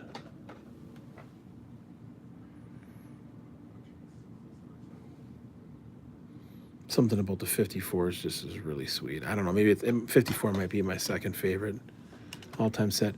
59s. Some people don't like the 59s. I like the 59s. You know, some people don't like the circle. I think it's kind of cool. It's unique. 60 tops is a solid set. Love 60 tops. You know, the sideways design. Kind of a return to 56. And, you know, you got the rookie cards. You've got the all-star cards. There's just so much to like about that set. 61. Yeah, 61's decent. Not my favorite set, but 62. I'm not a huge fan of 62. The 62 wood grain panel deal. Yeah, that's not really, I don't collect a whole lot of that. 63s. I like the 63s. They kind of remind me of the 83 tops. Or 83 tops reminds me of 63, I should say.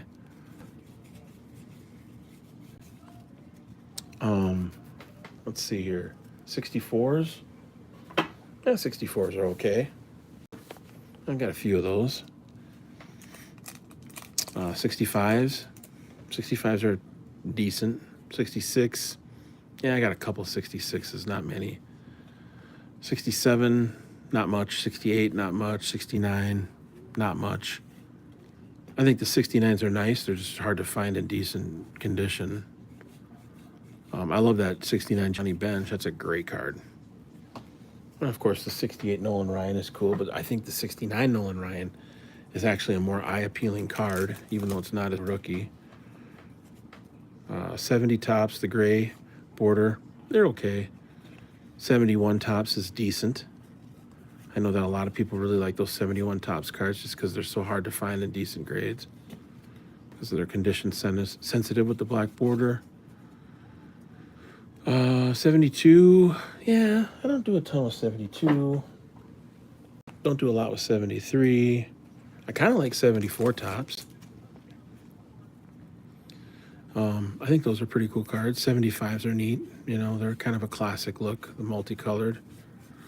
I like 76s. 77s are okay.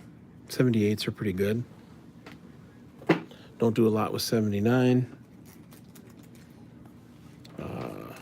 74. Oh, man, like the Dave Winfield 74. Or like the Schmidt 74. I mean, man, those cards are sweet. I don't know. I just like those 74s. I like 74 better than 75, which a lot of people would totally disagree with me.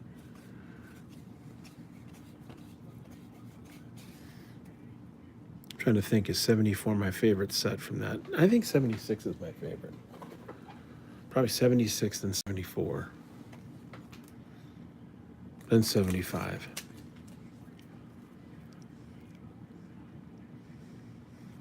So, 80 tops. Yeah, I don't do a ton with 80 tops. I mean, I've got a few. 81 tops. Yeah, I don't mess with 81 tops too much. I don't know if there's any really good rookies in 81 that I can recall. 82 tops. Yeah, I like 82 tops. I think 83 tops probably, of all the 80s cards, is my favorite set.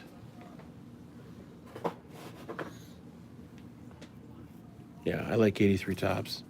They're just loaded with Hall of Famers and the three big rookies. And I like the design. It kind of harkens back to 63. 84. 84 is okay. 85. Yeah. 86. 81 Gibson and Baines Fernando. Yeah. Yeah. And those guys are good players. Were good players. 82 is the Ripken, right? You know what, for 81, the cards that I like for 81, I like the 81 Fleer cards. I think those cards look pretty cool. And I think the quality, yeah, 81 Fleer, I mean, it's the first year Fleer. Not the first year, I mean, the Ted Williams Fleer cards were the first Fleer cards for baseball, but the first complete set, you know, and 91 Fleer is sweet, man. It's real simple. I don't really feel so strongly about 81 Donruss. I can't even remember what 81 Donruss looks like. But yeah, I like 83. 83 is kind of my year for the 80s. 83 and 87 are my two main years. Wish 81 Fleer would have had a Reigns rookie, though. Yeah, it doesn't have the Reigns. Really, it's got the Gibson and the Fernando. I mean, there's really not a whole... I mean, it's got the second year Henderson. You know, that's a cool card. That Ricky Henderson 81 Fleer card. If I remember right, he's kind of on a knee, if I'm not mistaken. It's a pretty cool looking card.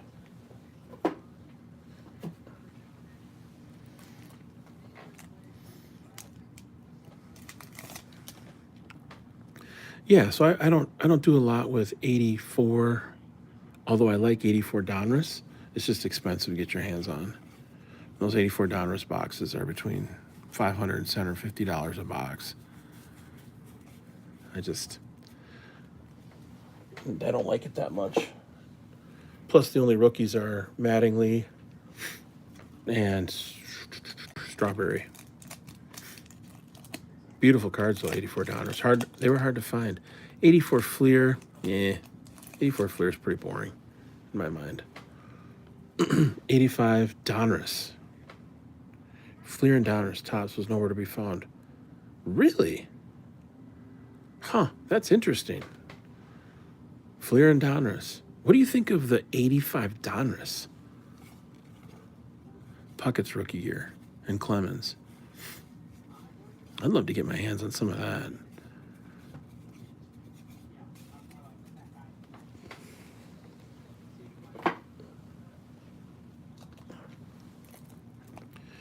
Oh my God, 85 Donruss? No doubt. Tough to grade. Impossible to grade. I just think they look badass. They kind of remind me of the black and the red. Kind of reminds me of that TV show with David Hasselhoff, that car, Knight Rider. I think the show was called Knight Rider. That car that it was black and then had the red thing that went back and forth. Kit. Just kind of reminds me of that. I don't know why. It's kind of funny, but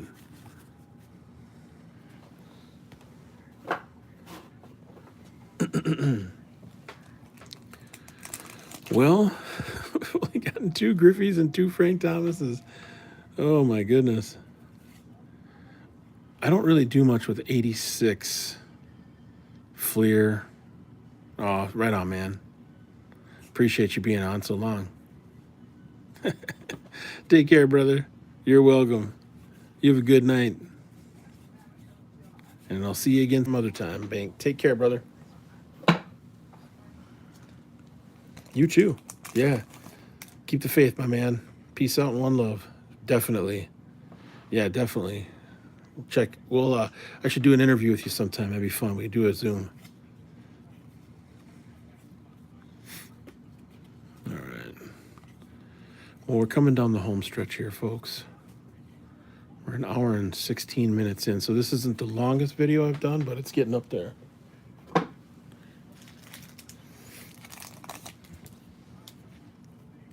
So far, we pulled out 2 Griffeys and 2 Frank Thomases.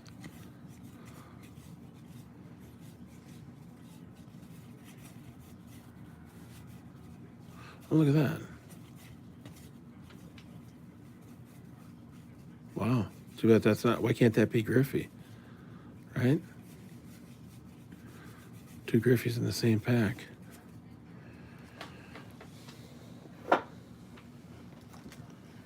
Oh.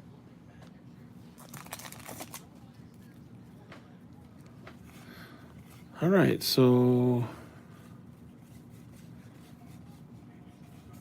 doing a little 1990s Topps chase here.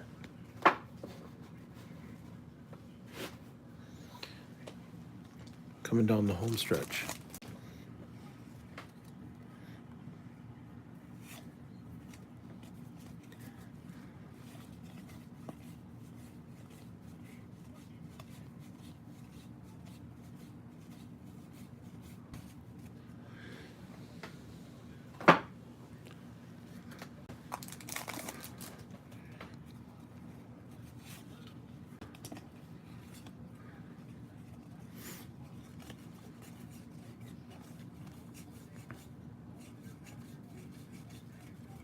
Watching the Packer game in the background, if you can hear that.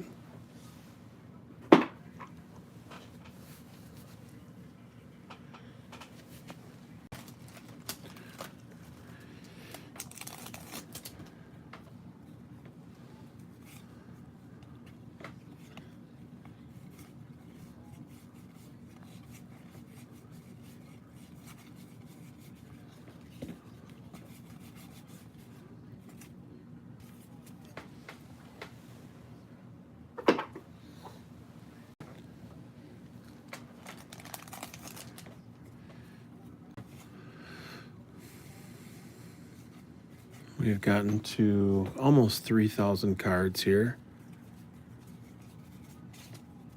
So this was a, if you're still hanging in there and watching, this was a rack pack case break.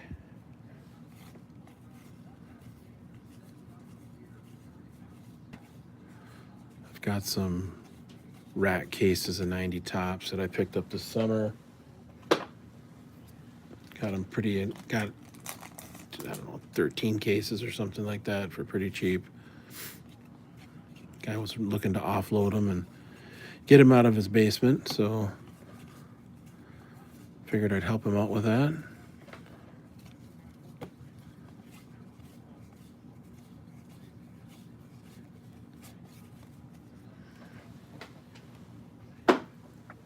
And I've got some other product coming in here from Black Friday and Cyber Monday, so I figured I'd open up at least one box and make a little space.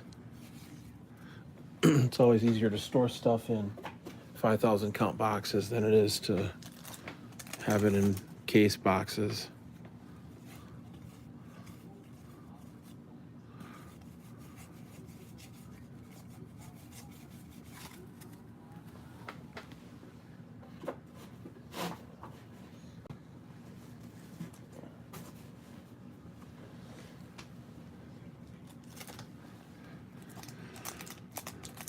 Like the Packers are down 27-20, which actually isn't too bad, all things considered.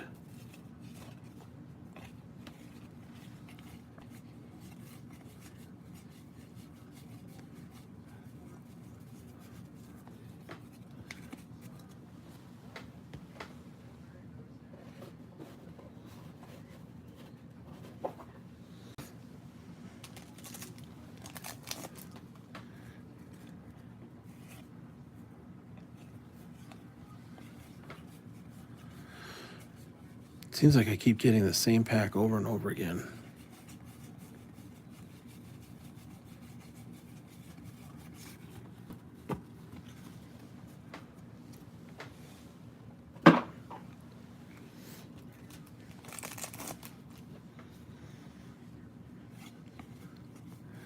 So far, we've gotten 2 Griffey Juniors, 2 Frank Thomas rookie cards, a couple of Sosas.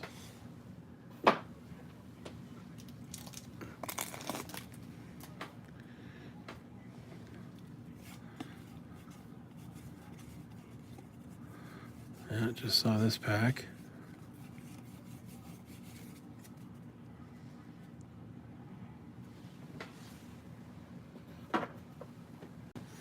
Let's set these down.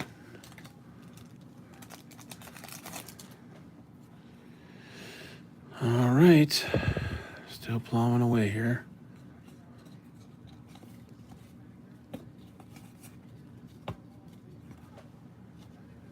Pulling out some of the cards that look centered. Ozzie Smith.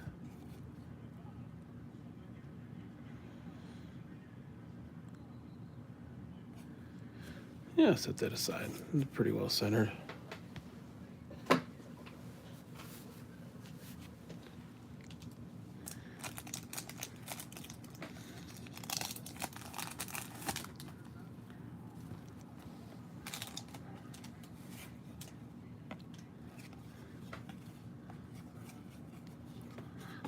Any luck? Not yet. Nope. It's been pretty quiet. These two.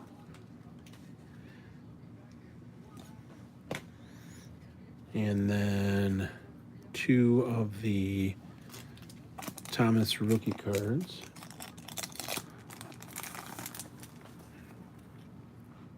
So the wall is slowly but steadily getting taken down.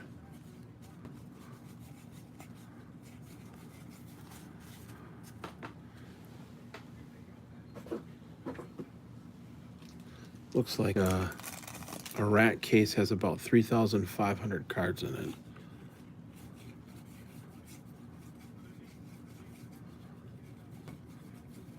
I was just saying, DJ Fred, it seems like I'm getting the same pack over and over again.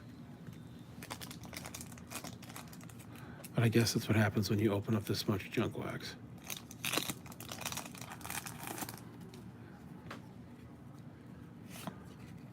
Oh.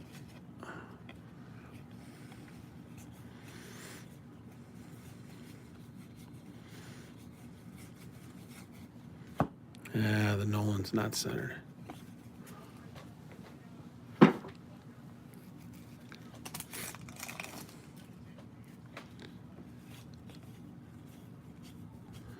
Nice to get one more Griffey. There's a Bo Jackson. Pretty well centered. Yeah, that one's good.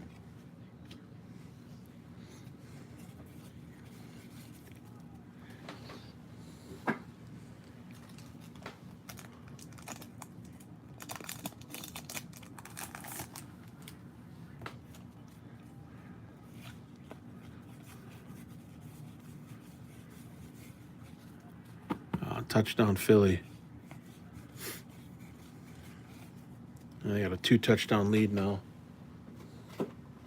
Is that A.J. Brown? Yep. That guy's a beast.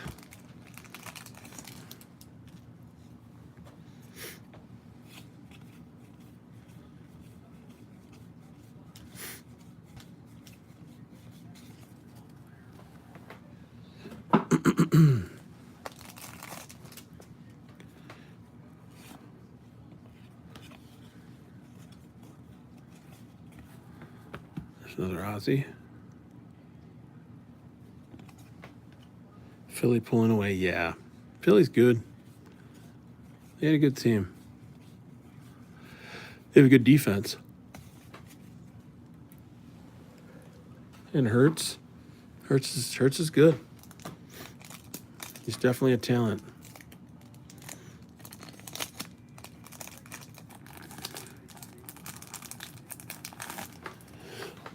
Excuse me.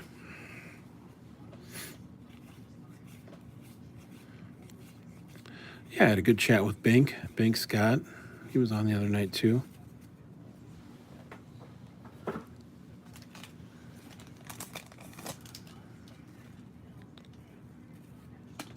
Tony Gwynn.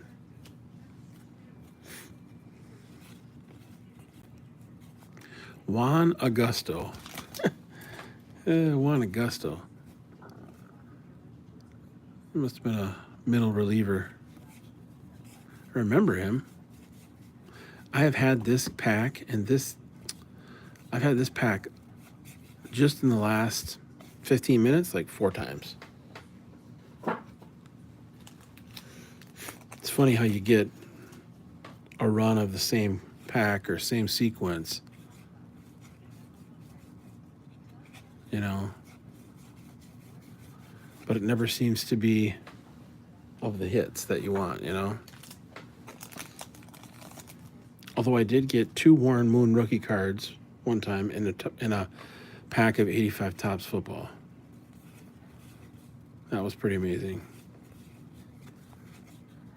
Maddox.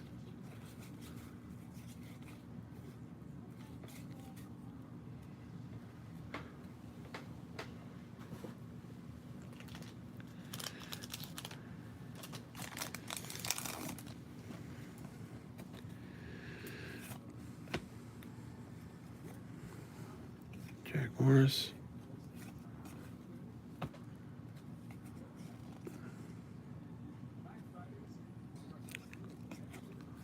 Wilkerson. There's a Walker.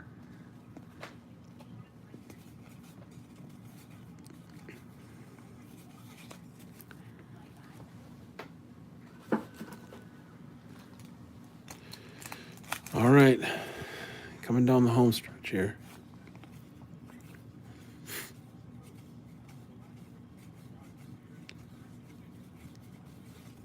I can't imagine doing like an entire case, like a whole case, like of 20 boxes. Yeah, the Mets are still paying Bobby Bonilla. Yeah. What is it, $1 million a year or something like that? His deferred salary. That's funny.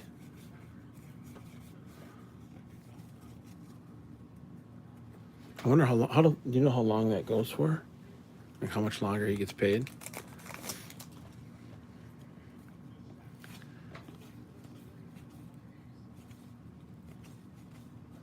Herm Winningham. Had quite a few Don Zimmers, that's for sure. It's at least the 4th Zimmer I've seen. Chuck Finley. We just got to get that Omar Vizquel. As soon as you see Omar Vizquel, you know you've got Griffey coming up. Or Eddie Murray.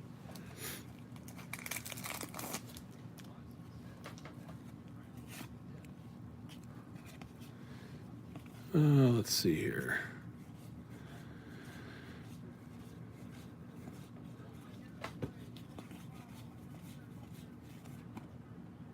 George Canale. 2035. 2035. Oh my God. Bonilla. What a smart guy. That's hilarious. Well, good for him. Good for him and good for his family. He was a pretty good player back in the day. People forget Bobby Bonilla was an all-star early on in his career. I think weight was the issue with Bonilla.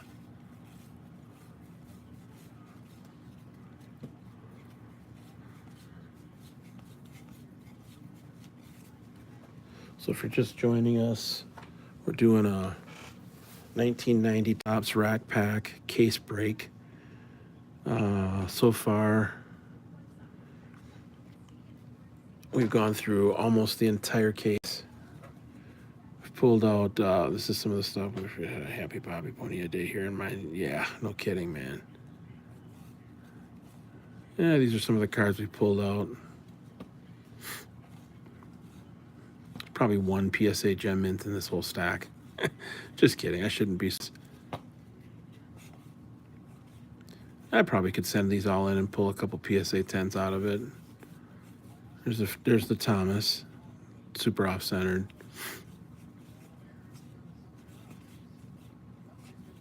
There's another Thomas, also off-centered. Stuck together. There's a Dion. Only seen one of those. Seen a couple Sosas. And 2 Griffies out of an entire rack case. So it's 3 boxes of rack packs. So pretty low insertion rate. I mean, like, I don't know. That's what we got so far. I was just saying, it's funny how you see other cards like over and over again, but you don't see the Griffey over and over again. So, but that's the way it goes. It's just how the cookie crumbles, as they say. Yeah, and if you're interested in a case of this stuff, I sell it on my slabs. Be happy to ship you a case.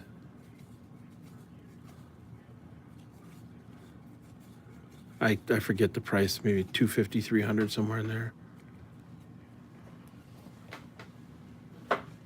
That's fun. It's not a box of 22 Bowman Chrome, but then again, I think you get at least for sure you get at least more time out of opening up this than you do with a 22 box of Bowman Chrome. Although 22 Bowman Chrome, I'm sure, is a sweet product. I'd like to get some. I just don't want to pay $300 for it. I think it's on Topps website for $270 right now.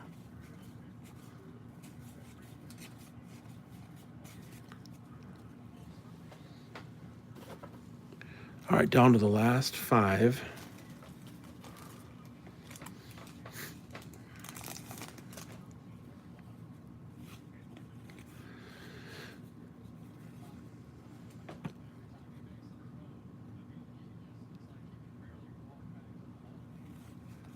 They should sit him.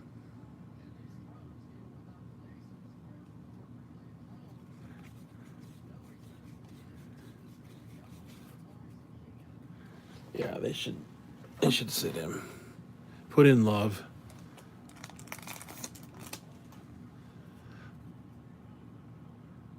Although if they score here, shit.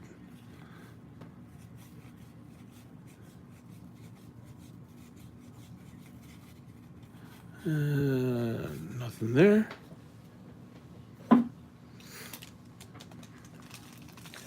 Got 3 left, and then I think I've got a rack. Yeah, a rack over here with a Thomas on the back. Can open that up.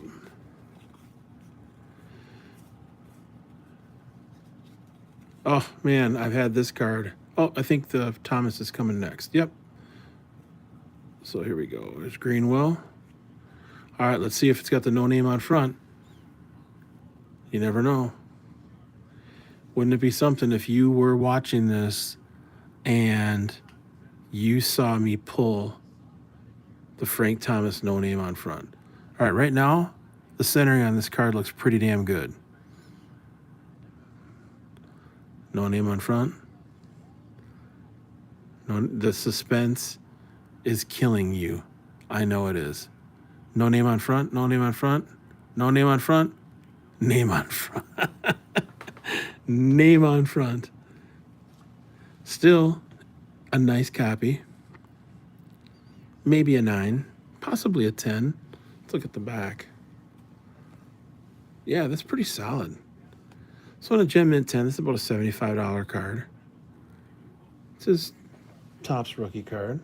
So not bad. You figure you send in about 10 of them, you might get 1 back as a 10. I'll send these into a group submitter who screens, though. Send them in to Got Baseball Cards. Yeah, you figure you pull a stack of these and send a bunch of them in and see if you can get a win.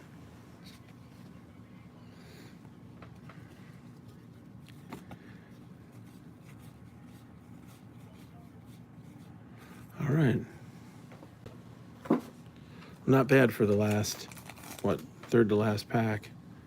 Although I've got one rack left with the Thomas on the back, so.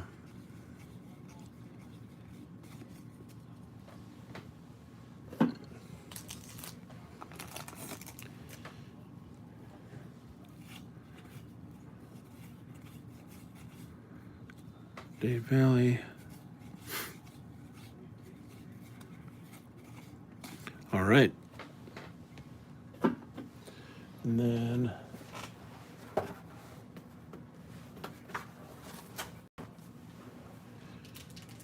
Rogers is done. Makes sense. I'd shut him down for the season.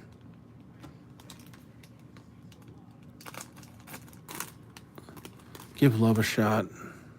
I gotta find out if they want to keep Love long term anyway.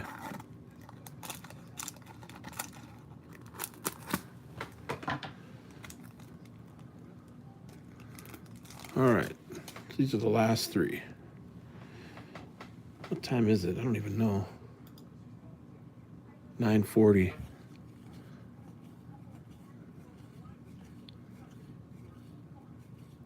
There's a Sheffield.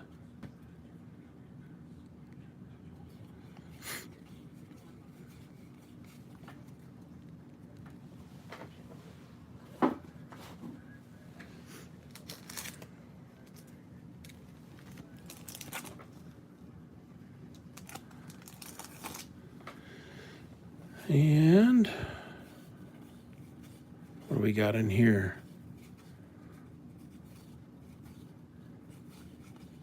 Randy. Bonds. Nothing centered though.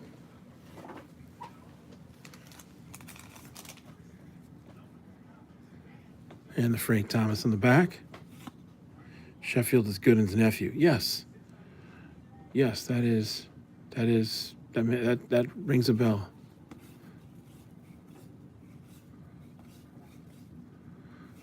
All right, so we just went through an entire case. 1990 tops. We're down to the last card. No name on front. What do you think? Wouldn't it be something if it was no name on front? Drum roll, please. Name on front. And very off-centered to boot.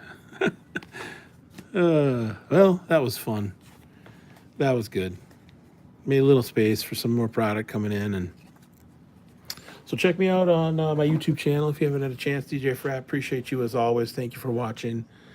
TE2 Edge Sports Cards. If you didn't get a chance to watch this live, you can check it out. I'll repost it, and it'll show up as a live video on my feed. You can also find me on or check me out on myslabs.com. Search for TE2, and you can see all the cards that I've got up there. Almost 400 slabs. So, all right, gonna clean this mess up and watch the rest of this football game and hit the sack. DJ Frat, one love, my brother. Always appreciate you. You have a blessed night, and I'll get back to you on that Taylor rookie. Peace out. One love.